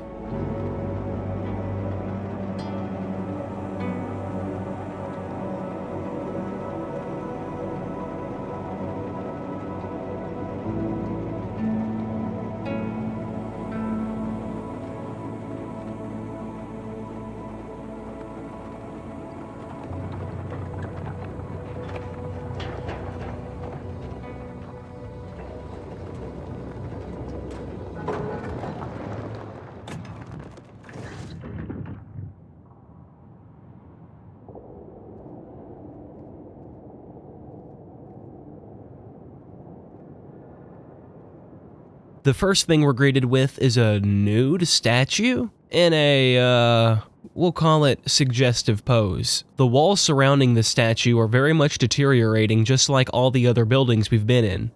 However, as you likely noticed, there's no sign of crater creatures anywhere, which makes sense considering how far we just traveled. Up the stairs in front of the statue, we're met with a magnificently beautiful temple, being a complete contrast to the terrors we just faced in the labyrinth we escaped.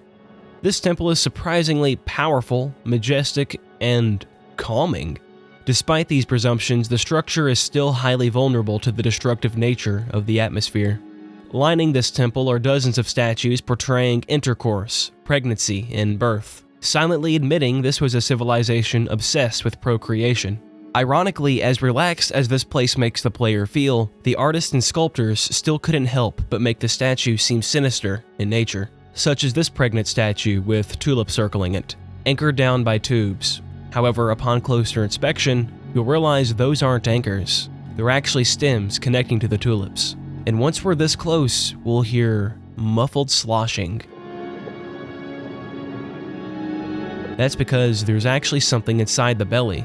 Of course, it goes without saying, this is indeed Polis, or at least a part of it. The use of elegant symmetry and hopeful music playing is almost alleviating. If it weren't for the ominous feeling this place exudes, I think I would actually fall for the trap of feeling safe here.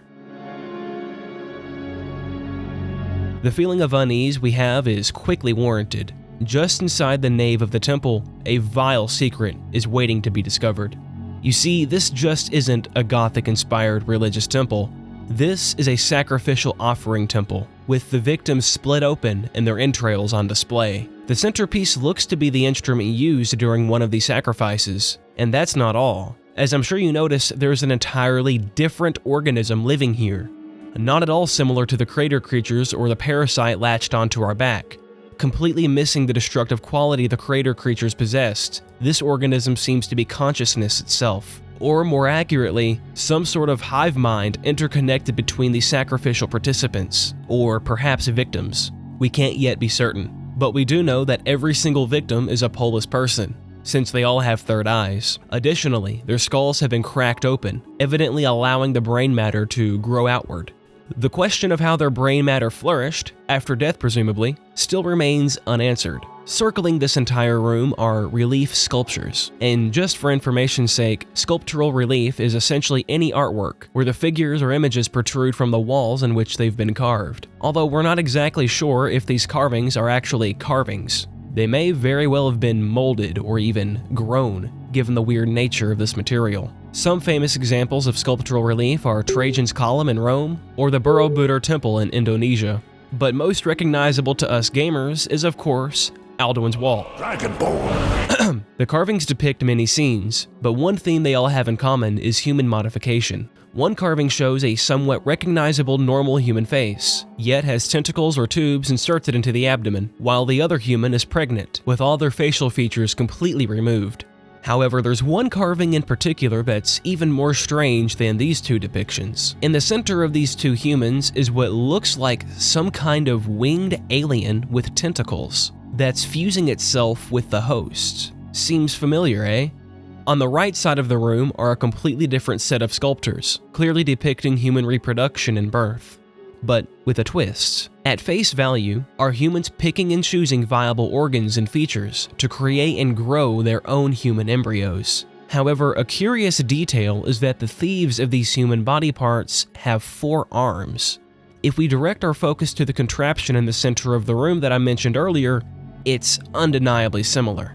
and right below it are two pregnant humanoids laid out on tables, seemingly pending the sacrificial process. To most players who never dug any deeper into the lore and symbolism of Scorn, it's easy for you to assume that's why all the humanoids are flayed open, right? Babies were likely extracted directly from the womb that way. But as you'll soon learn, that's not exactly what's going on here. Behind the humanoid machine is a pathway up some stairs, leading to an inner sanctum with more elaborate relief sculptures. Except from here, they seem to be completely made of actual organic tissue. But as of now, we can only speculate because there's no way to enter the room, so let's proceed. On both the left and right side of this room are spiral staircases descending into the temple. However, we can only take the left side because it's the only one still intact. Upon taking the staircase, we'll be able to get a much better look at these humans. And right off the bat, we'll notice two things. Firstly, somehow there's brain matter growing down here as well, despite not actually being connected to anyone or anything. And lastly, these humans look nothing like our protagonist. And as a matter of fact, they don't look like Polis people either. There are distinct differences between the two. Take for example, the ankles and the feet have an entirely different structure. But let's not pick apart minuscule details when these humanoids are literally missing their eyes. Yet they have a third eye, although it's sealed off as though it can be opened. Interestingly, they do look artificially made, much similar to the Polis. But even more so, their bodies almost look robotic, with their blood vessels resembling something akin to tubes. And to take it a step further, their skin looks like the material the walls are made of.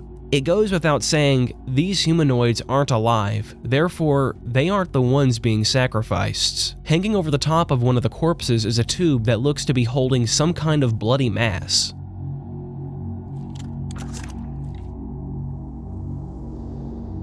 Going through the doorway between the two corpses will lead us to a peculiar machine that requires this tube to unlock the gate. But beyond this gate, we'll make a profound discovery that confirms our suspicions.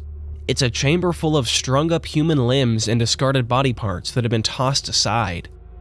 In the front of the room, sitting in a cradle, is a large biomechanical torso that's missing its arms and legs. And in place of where internal organs are supposed to be, there's a metal hatch. And in the back of the room are eggs with large fetuses in them.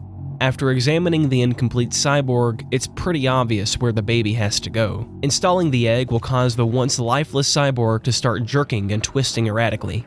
Now, the game doesn't really give us any hints for what you gotta do here, so I'll break the ice for you. Pick your favorite weapon and murder the baby.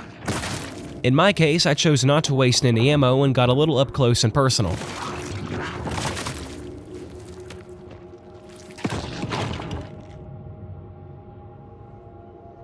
After the deed is done, it will be replaced with a brand new lifeless cyborg.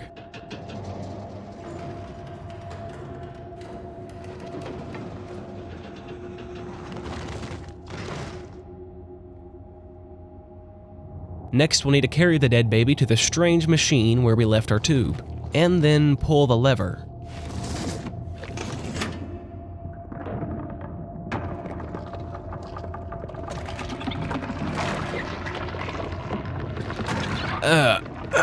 So yeah, turns out the baby machine is actually a baby compactor, and we did all of this to fill this little tube with baby juice. But if you think this is weird, just wait, it gets worse, much worse. Because taking the filled tube back to the two bodies and reinserting it will vacuum the baby juice and inject it into the humanoid.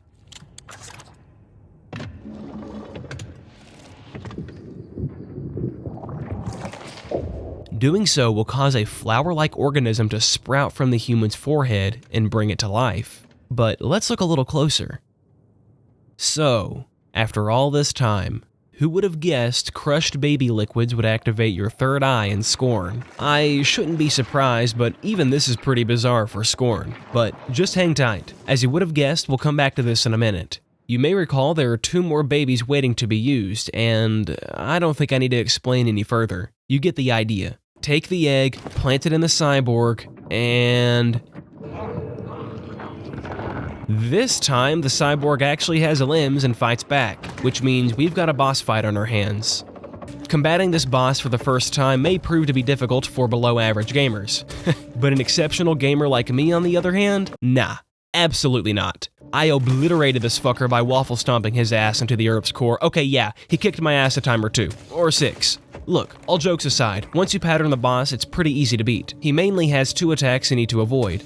His melee attack, which will send you across the room and delete almost a quarter of your health, and most importantly, his grenade launcher attacks that can easily overwhelm you. To avoid the melee, of course, you need to stand back. However, at medium or long ranges, he'll spam you with grenades, so you'll need to find the sweet spot, but this can be a little difficult at first. Luckily, the soft, fleshy parts of the boss are the weak spots. Once the boss has been debilitated, large glowing sacs will droop out each side of his torso, allowing you to take shots at them. To avoid spoiling the boss fight, I purposely didn't mention the armory behind the egg, so you'll definitely want to stock up before engaging.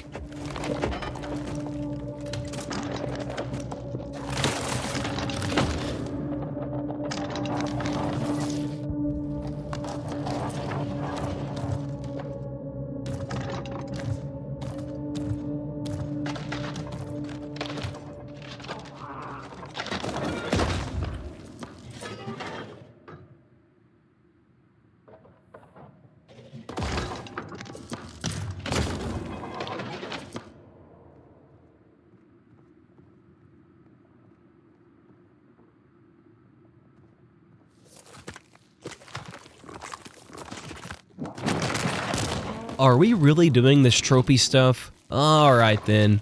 Once you defeat the boss, this will initiate the second phase. In my opinion, the second phase is slightly easier actually. Some may say otherwise, but in my opinion, there's far less work to be done. However, the boss is much more erratic and aggressive this time around, so I can see why some would say that. But really, all you have to do is bait some melee attacks until the boss lets its guard down and exposes the egg. Though, it's only sometimes the egg becomes exposed. So basically, you just have to stay vigilant and make sure you don't get hit, and be fast enough to shoot when you have an opening. After 2 direct hits to the egg, the boss will finally be defeated, allowing us to claim a grenade launcher and a dead baby.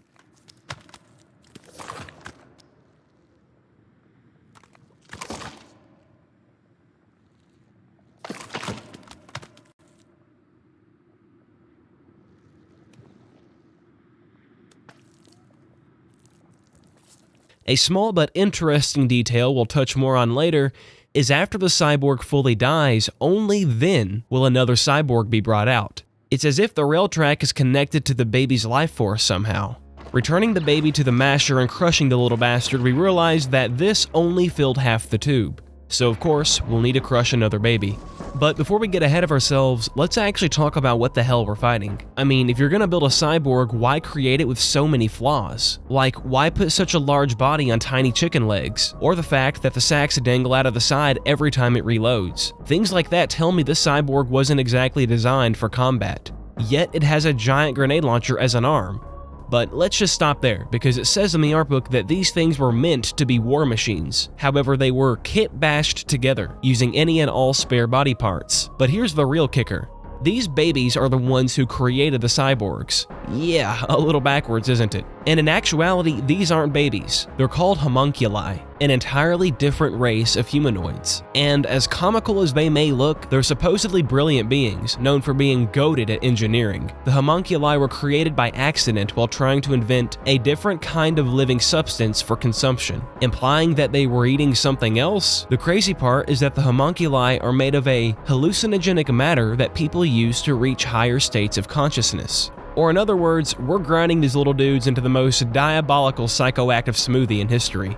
And this most likely explains why the third eye literally blooms from the forehead of the corpse once injected with the fluid. Walking through the hall back to the laboratory room, our character has another parasitic episode. However, this time the parasite spreads so much that it bonds the grenade launcher to our hand. And it's at this point we can no longer switch weapons. This is sort of a way of silently telling the player that our protagonist's days are numbered. What's going to happen when it fully spreads throughout our body? Will we lose control as the parasite takes over? Will we just become one and work as a team? Or will we simply die as the parasite takes our place? Back inside the laboratory, the final homunculi we need to crush to finish filling the tube is behind a gate, and after wandering around like a moron for 30 minutes, I finally found out by stepping on this pressure plate, it'll open a hatchway on the wall. We'll then need to fire a grenade into the hatchway, which will somehow or another cause the gate to lower. allowing us to acquire the egg. When the cyborg comes to life this time around, our protagonist seems far more confident in dealing with its abilities. While I suppose this is technically considered a boss fight, it really doesn't feel like one. It's more like a grand dick down, and all we've got to do is let the cyborg fire 10 grenades, and once it begins reloading, this will do the trick.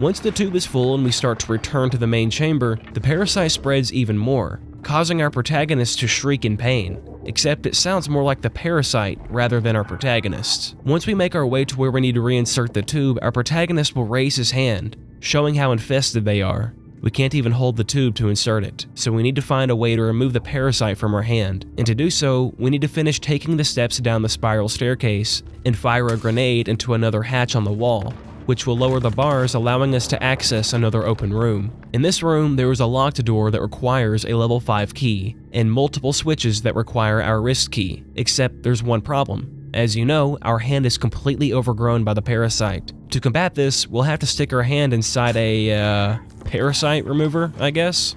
At least that's what we're going to be using it for, because this machine will rip the parasite off our wrists so we can use the key.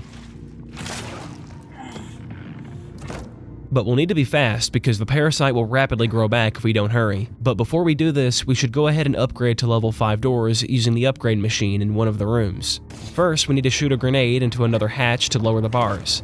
Then turn around and have the parasite removed from our hand. Once we upgrade our door key, we should also go ahead and reload our grenade launcher by collecting grenades inside one of the cyborg torsos. However, to reload, we'll need to remove the parasite once again by, you know. And this goes for the door we need to unlock. Man, Ebb Software loves self-mutilation, don't they? Behind this door, we'll find a contraption somewhat similar to the device we used on the Mold Man, but we'll need to once again remove the parasite from our hand.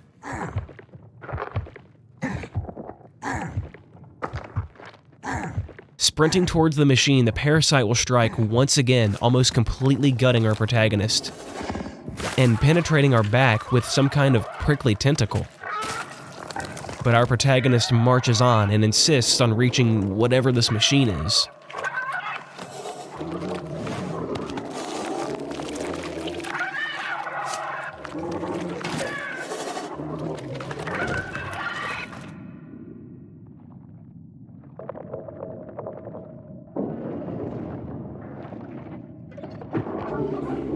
We'll come to learn that we'll use this to finally, once and for all, remove the wretched parasite.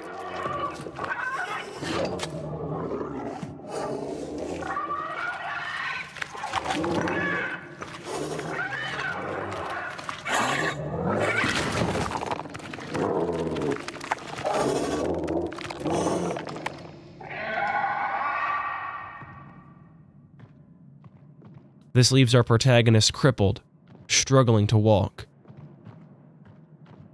At this moment, it becomes clear that our protagonist likely isn't going to survive, and whatever's been driving him throughout this entire journey has been futile. He could simply die right here and now, just like all the others that were birthed from the Genesis Wall. A pitiful end, despite everything he's been through.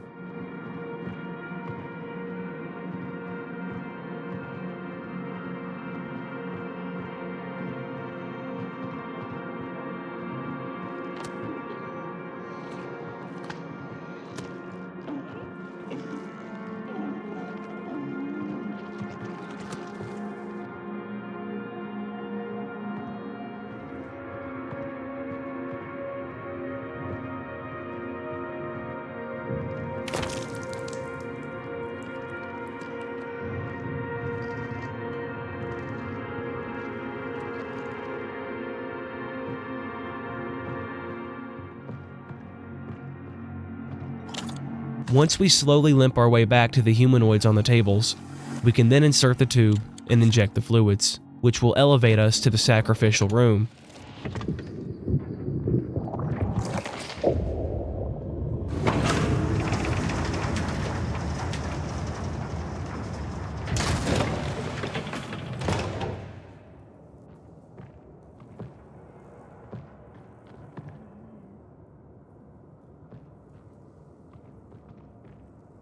We are then prompted to finally use the contraption.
We then awaken as one of the pregnant humans, almost as if the protagonist just transferred his life essence into these empty bodies.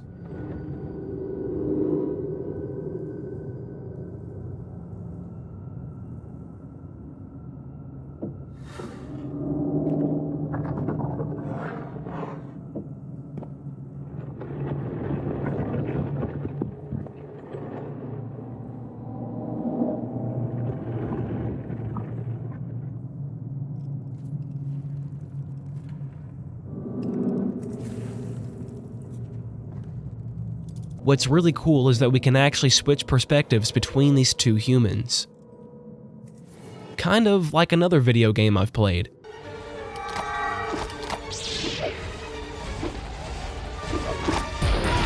Okay, I'm sorry. Walking up to the machine will interrupt the procedure and steal the protagonist that was still being carved. For reasons unknown, our new human steals the dissection arm, we'll call it, from the machine as well.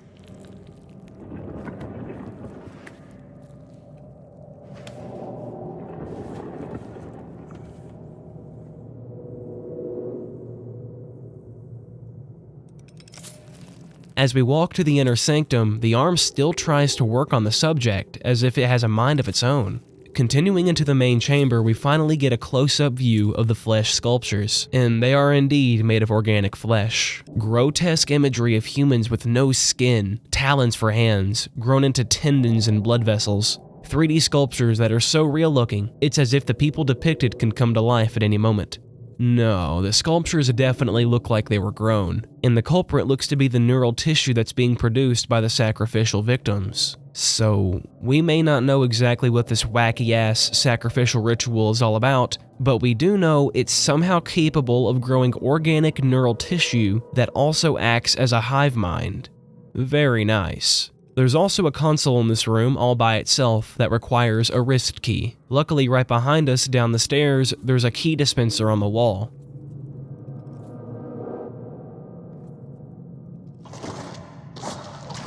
Now, this is really interesting. If you didn't pick up on it, it's as though installing this key didn't cause any pain to the human we're playing as. We didn't bleed either, unlike our main protagonist, reiterating that these humanoids are artificial and aren't actually alive.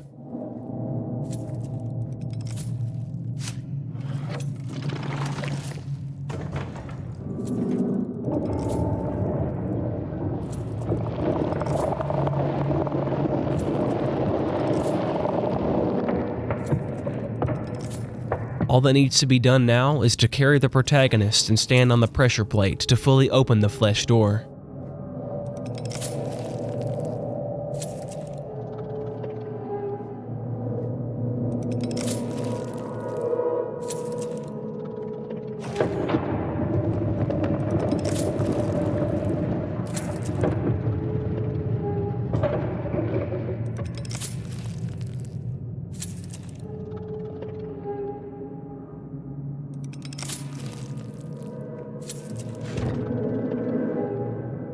Once we walk through, the door closes behind us, not allowing the other human to walk through.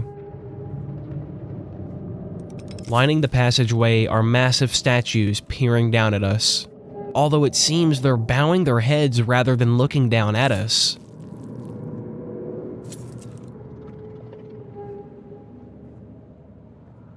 At the end of the hall, there is a massive portal whirling and warping, accompanied by statues that are literally melting and being pulled to it.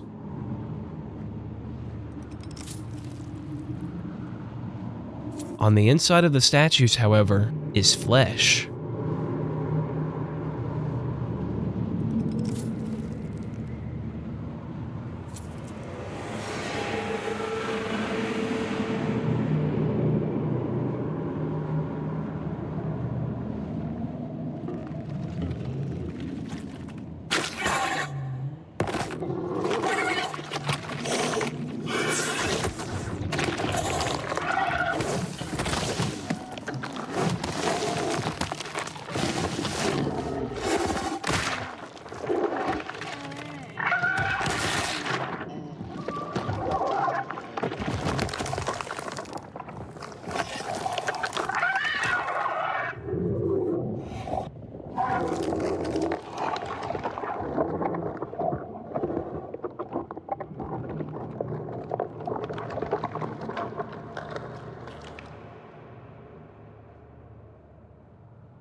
Scorn doesn't follow the traditional path of wrapping everything up in a cute little bow. No, it does quite the opposite. It absolutely crushes any hope and desire for an explanation as to what the hell we just played through. In fact, this ending alone is what made so many people angry and straight up dislike the game upon its release. And you know, I felt the same way. To tell you the truth, when I first played Scorn, I didn't even make it past the desert. I'm not kidding. I was playing it on the Xbox and I literally dozed off on my couch in front of the assembly. After that day, I never touched the game again. That's until a few months ago when I became aware of the famous artist H.R. Geiger, incredibly famous for his artwork in the Alien movies. Come to find out, Scorn's art style was heavily inspired by Geiger's work, and also another famous artist by the name of... I'm not even gonna try. Zdzisław Beksinski, who was known for creating dystopian hellscapes, often inspired by the atrocities of Nazi Germany. But anyways, this inspired me to pick up the game again, and I actually beat it, but I felt there had to be more than meets the eye, like some hidden lore or secret allegory. This sent me down a rabbit hole attempting to find out what Scorn is actually all about. And of course, here we are, almost 2 hours deep in a Scorn analysis video. Now I could sit here and yap about whether Scorn is a good game or not, but I'm not going to. Instead, I'm going to present some possible theories as to what the true meaning of Scorn is in a literal narrative sense, but also thematically, using clues I've gathered from the game, but also some favorable theories from geniuses on Reddit. Fair warning though, I cherry-picked some of these because they sounded super badass, but also they had the least plot holes possible, because as you'll soon see, there's not a single theory I've found or been able to cook up that explains what the hell's going on. Every time that I answered a question, it would spawn 3 more. But don't worry, I'll also throw in some simple theories that seem to fit well, minus all the analyzing. Of course, at the end of the day, this is pure speculation, and I should add that most of the evidence from this point forward is taken from the art book. And I suppose there's an argument to be had whether or not the book is actual canon, since there was so much cut content in Scorn. But on the other hand, there are plenty of perfect matchups between the game and the art book, so I'll let you guys be the judge of that. Furthermore, to take a few quotes from the one and only concept artist of Scorn, Philip Akovic stated in the art book, "We abandon the notion that we are going to understand everything we see in the game. There wasn't a well-defined story." However, in the defense of theorizers in Scorn's community, if you pay any attention, there are plenty of small details you can pick apart and learn that there is definitely an order in the way the world is laid out. Though I'm sure I'll end up forgetting something, and if I do, let me know in the comments. But with that in mind, let's take a look at Scorn's bizarre ending. First off, what the hell happened to both our protagonists here? Judging by how both of the protags are the only fused monstrosities here, it's safe to say that this was likely a unique event and wasn't supposed to happen. So what went wrong? To take a stab at this, the best way to start is by first understanding what mutated the first protagonist to begin with. But instead of saying protagonist repeatedly, we're gonna call him Scorn Guy 1 and the second protag Scorn Guy 2. As you know, when the flesh pillar exploded due to a malfunction, we were submerged in a white liquid. However, many speculate that the white goo was actually semen collected from the humanoids and used as a resource in their civilization. It's likely they used this resource for much more than what was shown, but we do know they use it similarly to pressurized water and probably used it to create polis people, mold men, and homunculi. But the fact that it also mutated our protagonist shows it has abilities beyond simple genetic engineering. But it needs a partner first. Evidently, Scorn Guy was the unlucky host, but it's more than that. Once the resource is combined with the hallucinogenic element in homunculi, this is the effect: a proto-creature. Evidence for this is that it looks very similar to what our parasite pal looks like. The weird brain thing with wings coming out the sides, to the colorful tentacles that string out around it. Furthermore, proto-creatures grow over time and adapt to the shells they inhabit. Oh, and that's the other thing. These 2 pregnant humanoids are actually called shells. They were made specifically for the purpose of being used as vessels for proto-creatures. From what I gather, shells aren't alive until they've been activated via injection of homunculi fluid, assuming the special seminal fluid is already inside the shell. This will birth an early-stage proto-creature, which will grow and envelop the shell it inhabits. But there's a third piece of the puzzle: human consciousness. Without the transferal of consciousness, the proto-creature will not come to life. Of course, you guys know that isn't the case. So, how did Scorn Guy wind up getting infected with a failed proto-creature? From theories ranging from an STD to a simple mutation, I'm gonna offer my own theory on this. I have no evidence for this whatsoever, but try and hear me out. This is a diagram of the human brain showcasing the pineal gland. What if, while Scorn Guy's face was being dissolved, some of the liquid finally leaked into his head, making contact with his pineal gland, instantly initiating the proto-creature growth process? Or maybe it simply had to make contact with his brain. Nonetheless, without the proper host and without the hallucinogenic element in the mixture, this was the result: a horrifically mutated proto-creature? You could argue all proto-creatures are horrifically mutated, however a normal proto-creature at least has symmetry, and an unusual sense of elegance. If I'm being honest, this sounds a little far-fetched, but I've yet to find a good theory to explain this when we know for a fact that it happened. However, the proto-creature isn't the final stage. It says here that once a lone consciousness has taken up permanent residence within a shell, fusion occurs. Here the consciousness doesn't wear its shell-like clothing, but adopts its physical characteristics during a full transmogrification process into an ascended creature. Vibrant, fluorescent coloring occurs throughout to indicate the achievement of the highest state of consciousness. So essentially, the Polis, a civilization obsessed with technological innovation, were escaping their fleshy bodies by transcending into an ascended being, the next level of human consciousness, where they would stay protected inside an artificial shell. In many cases, shells were completely different shapes and sizes, capable of many different physical abilities. There's even a short caption in reference to a shell attached to a ceiling rail track. Shell designs complement Polis machinery to ease transport through the Citadel. Some shells are even capable of transforming into different modes. Or this passage. A lizard-like empty shell awaits a passenger's consciousness. All shells contain a large dome opening to cradle a consciousness's brain, as well as multiple orifices for tentacles to slip through, like digits into the holes of fingerless gloves. This elaborates what the two humanoids are, but then makes you wonder why there are two of them. Shouldn't one suffice for downloading your consciousness? Of course, without two shells in this situation, we wouldn't have been able to open the flesh door since our protagonist was a little preoccupied.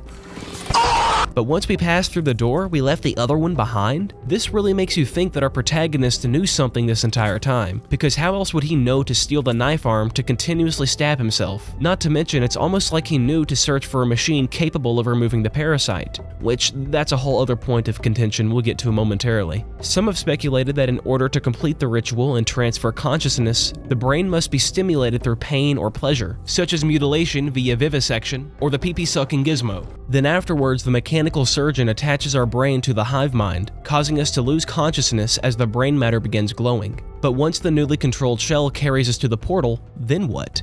By the way Ebb Software designed the gateway, it seems they really wanted us to think it was some kind of escape from reality, since our character reached out to it so desperately. It's ominous looking, sure, but on the other hand, it's really beautiful with lots of pink and blues incorporated, making it look inviting in a strange way. But is it really an escape? What if it immediately vaporizes anything that goes through? And this world really is some fucked up resurrection cycle? Or maybe these are the actual steps to becoming an Ascended. Perhaps the portal vaporizes the corpse, completing the ritual and allowing the consciousness to fully detach from the physical body. But there's a massive error in that theory. Surely there aren't only… wait, how many are there actually?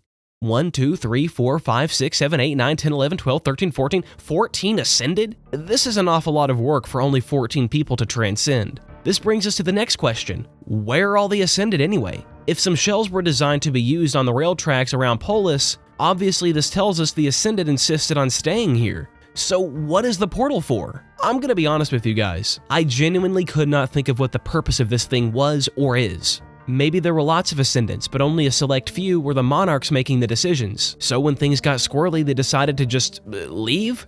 I don't know. I swear, if someone actually cracks this mystery in the comment section, I'm deleting my channel forever. Though something I'm certain about is that it seems both of our protagonists had a goal in mind. But contrarily, in the beginning, Scorn Guy 1 acts unfamiliar with all the devices, and especially surprised by the pain when installing a wrist key. My best theory for this is kinda crazy, but what if, somehow or another, in Scorn Guy 1's past life, he was an Ascended humanoid shell, and taken aback by the pain when he installed the key? Maybe the key was designed for humanoid shells only, and that's why the shells didn't bleed. Maybe this is why he treated the Mold Man so poorly, because he already had an opinion on the value of their life. Of course, this implies Scorn Guy 1 somehow died as an Ascendant. Maybe inside the portal, there's a whole other world the Ascended destroyed just as they did this world. Or perhaps this shell in particular was killed or cast out for whatever reason.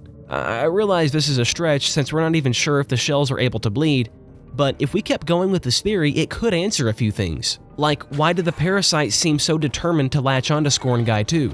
Was it the parasite making the decisions, or was it still Scorn Guy 1? Was it a coincidence that the parasite ambushed us right before reaching the portal? It seems to me that maybe Scorn Guy 1 knew that's where he'd be going. Maybe our first protagonist turned evil and was spiteful of the fact that Scorn Guy 2 was about to succeed in becoming an Ascendant. If I can't have it, no one can type of thing. Whether this is true or not, it really is strange that the parasite doesn't kill the player. It seems it wanted a host to transport it somewhere so it could finish developing, much like a seed caught in animal fur, eventually making its way to soil. Casting that entire theory aside, I do think Scorn Guy 1 was probably a reincarnate. Maybe not even a reincarnation of Scorn Guy 1, just a reincarnate of a humanoid that's been through these tribulations in the past. And that's why he basically knows what to do and where to go, sort of like real-life animal instincts. And of course, he cleverly traps us before making it to the portal. Or maybe he gets trapped, because it seems like the shell just stops walking. Is ascending only meant for Polis people? Or maybe the parasite unplugs our brain cord. Either way, the parasite accomplishes its goal and morphs into a flesh pillar? Seriously? If we compare the flesh pillars in the beginning of the game to the flesh pillar we became, they look almost identical. Well, minus the humanoid faces. The unfortunate truth is that this could literally mean nothing, and the game developers just copied over used assets because they were running out of time.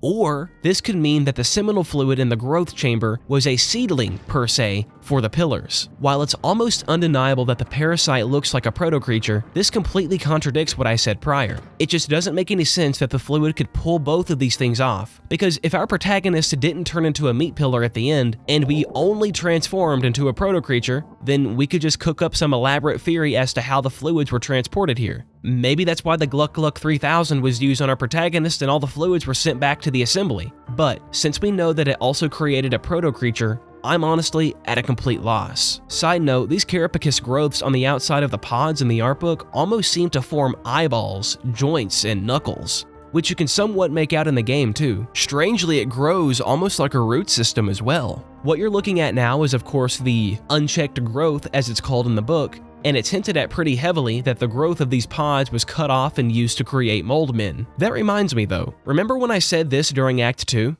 So not only was the civilization creating artificial wombs, but they were also genetically engineering humanoids.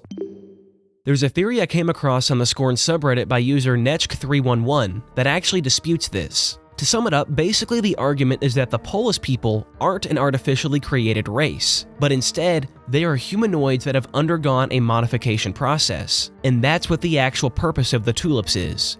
If I'm being honest, I think this is correct. A commenter even backs up the theory, with some early concept art of a humanoid, likely undergoing a process to become a Polis person. There are so many abstract theories out there about Scorn, I've completely lost count. However, there's one theory I've seen quite a few times on Reddit that essentially states the game is just an allegory for childbirth. However, the child, that's us, didn't make it, making it a miscarriage.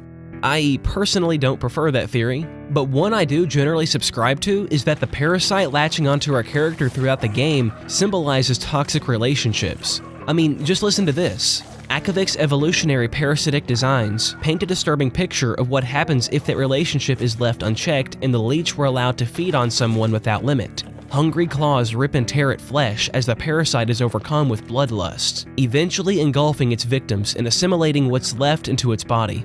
From this passage, you could almost certainly draw parallels from this to real life. Morally, it's always good to treat people with kindness and help someone in need, and it's generally a positive experience for both parties mentally. If more people chilled out, took a breather, and decided to be more compassionate to one another despite their differences, the world would undoubtedly be a better place. However, there are some individuals who will take advantage of generosity, which turns good relationships into a sour one. If you let that person leech off of you, it'll inevitably lead to a downward spiral. I'm not saying that the parasite is an elaborate allegory for this, but there's definitely some similarities. There's just so many theories. At this point, I wouldn't be surprised if the entire game is a playable Tool music video. That's when you learn one of Scorn's music composers actually collaborated with Tool on their Lateralis and 10,000 Days album. Masterpieces, by the way. It's just staggering to think of how much content was cut from the game that would have answered so many questions. Take the homunculi, for example. In the art book, there was originally going to be a location called the Blasted Labyrinth, showcasing a current or a long-forgotten war between two conflicting homunculi factions. Or the Tower, that housed another terrifying monster within, made completely out of the scraps from all the humanoid races. I debated whether or not I should cover all the cut content, but ultimately I decided not to since it would make the video like 30 minutes longer. Plus, it's been done to death anyway. Off the top of my head, there's a handful of questions that remain unanswered, and I just really didn't know where to put them in the video, so I'm just gonna rapid fire them at you. I apologize in advance. For instance, the parasite remover machines. One removes hand growth while the other removes proto-creatures. However, this one has cyborg bodies lying around it and even has a cyborg sitting in another device across from it. So most likely, it had something to do with building cyborgs. But the other one can't be explained away so easily. I mean, this seems to be built for this exact purpose. Could this mean proto-creature accidents were known to happen from time to time? Also, what was the purpose of the meat tower back at the assembly? Was it some kind of generator? I actually found something very strange by mistake using FreeCam. So on the bottom of the Nexus are two white strands extruding from the main mass of the portal, or brain. From these angles, the Nexus actually looks like some kind of giant brain. Anyway, straight above the meat tower, you can find the same thing trickling down into the meat tower. From my knowledge, these are the only times you can find these exact textures. I'm convinced they're linked somehow, but I'm at a complete loss as to how. I really wanted to say that this tower is actually powering the Nexus. Therefore, when it malfunctioned, the Nexus somehow glitched and began eating its surroundings? But if this were the case, then wouldn't the fluid be traveling upward to reach the Citadel? Instead, it looks like the large pipe is transporting the fluid to the tower. But crazy theories aside, I'm more inclined to think this fluid is just an asset for the cutscene in Act 1, as the flow pattern looks exactly the same. But that still leaves the Nexus fluid to be explained. I'm truly puzzled on this one, especially when you're not even supposed to see this without breaking the game. Oh, and there is one other thing. At the beginning of the video, I said that Scorn tells its story without saying a single word. That was actually a lie. You see, there are actually 2 moments where words can be heard, but they are damn near impossible to make out. I didn't even know about this until I accidentally found a post by ZJGs on the Scorn subreddit, with a link to a YouTube video of a clip taken from YouTuber IGP. But before I play the audio, I beg anyone watching, please tell me what you think she's saying.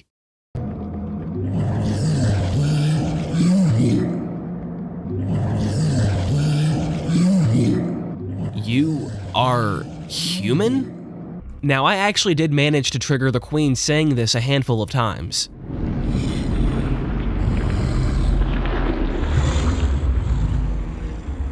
It seems she just says it randomly from what I could tell, but forget about all that. This is pretty huge, because if she's really saying you are human, does that mean she's saying that because she's implying we aren't supposed to be here? Or is she just saying it out of happiness, like she's happy to see another humanoid? Maybe it's been a really long time or something. Although if that were the case, she wouldn't allow her goons to chase after us. So yeah, I don't really know. The second time is super insignificant, but I thought I'd mention it anyway. In the temple, when you first walk out the doorway leading to the deactivated shells, this will play. It's almost like a subway intercom or something.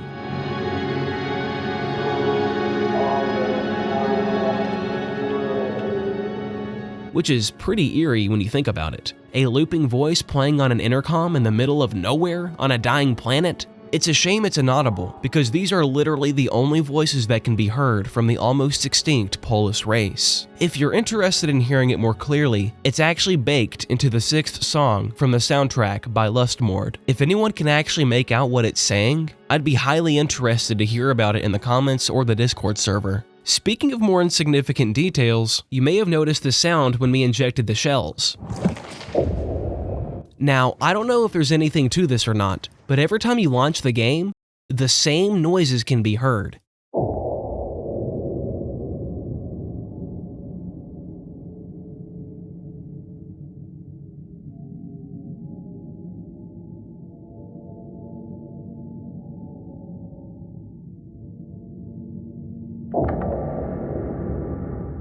It's almost like a slight Easter egg that foreshadows future events. Kind of like how Elden Ring's main menu plays the last boss's theme. But only a handful of players would actually notice this. But this also happens a third time when we walk up to the balcony showcasing the spread of the crater creatures.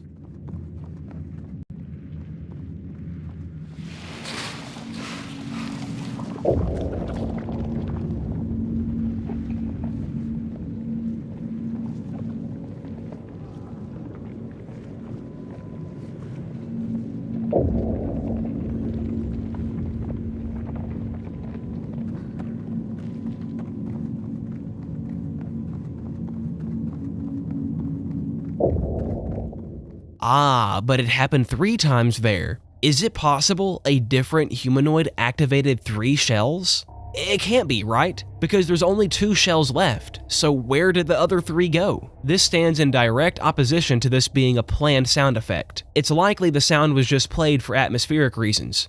However, in the art book, there is a picture of a whole group of shells waiting to be activated. Of course, that's the art book though. I think I've crossed the point of no return, and I'm digging way too far into this, but it does make you wonder. Since I couldn't fully explain the story of Scorn, I'll give you guys the official fuzzed up theory on the game. For one reason or another, the humanoids have achieved artificial enlightenment technology, or at the very least, a form of enlightenment that is alien to our own traditional belief system. To us, enlightenment is achieved through love, compassion, self-discovery, and letting go of worldly desires. Whereas the Polis embraced worldly desires with no compassion, forging a prosperous society on the foundation of death and decay, allowing nothing to stop them. Given the fact there were never any safety measures employed around the Genesis Wall to stop the endless dying by simply being born and falling to your death, we can almost certainly say the society they constructed was not one of peace and prosperity, but one of enslavement, where only the elites made the decisions and were allowed to ascend into godhood, forcing the others to work and build the civilization how they saw fit. I feel it's pretty clear that the humanoids were modifying themselves in order to transcend their natural fleshy bodies, something they deemed to be inferior for whatever reason. Maybe that reason is because they needed to have a third eye implanted on the forehead for transcendence. Or perhaps some body dysphoria was at play, and they scorned the very idea of having to live in a vessel that reminds them of the terrors they were born from, thus creating two separate classes amongst the populace. The ones of Polis, gearing up to finally be freed from the hellscape, and the dreaded Wallborns, forced to do the bidding of either the Ascended or the Polis. Who knows what rule set granted humanoids the right of ascension, or maybe only a select handful were allowed, and any opposers of this would be killed then repurposed into usable meat. Or maybe there is a very well implemented system at one point in time, where the elders would be granted ascension, but in the end, it would seem it was all futile. Because of their actions, their world has almost eroded into dust, and all that remains are rotting corpses and man-made creatures cursed by their masters. Because of their own hubris, their obsession with technology and innovation, they effectively cannibalized a once thriving society, squandering any hope of achieving true enlightenment through peace, compassion, and civil harmony. But who am I kidding? The very walls they built to house themselves were made from the corpses of a race they thought to be inferior, jam-packing them into a mold to be used as a resource. Yet, they hated their world and scorned their own identity so badly, they had to try and escape the hell they created. Hypocritical arrogance, that they seem to be forever trapped in a death loop they created. Or maybe the corrupt architects of the society were the only ones who truly escaped, leaving the rest brainwashed and disillusioned, inevitably perishing. The truth is, Scorn might not even have a meaning, but this is how I view the game, separated from its intricate lore. In some respects, it's a warning to humanity, for anyone who would listen, as we should all be able to relate to the story of the humanoids, because it's an allegory for the human race. Thank you for watching.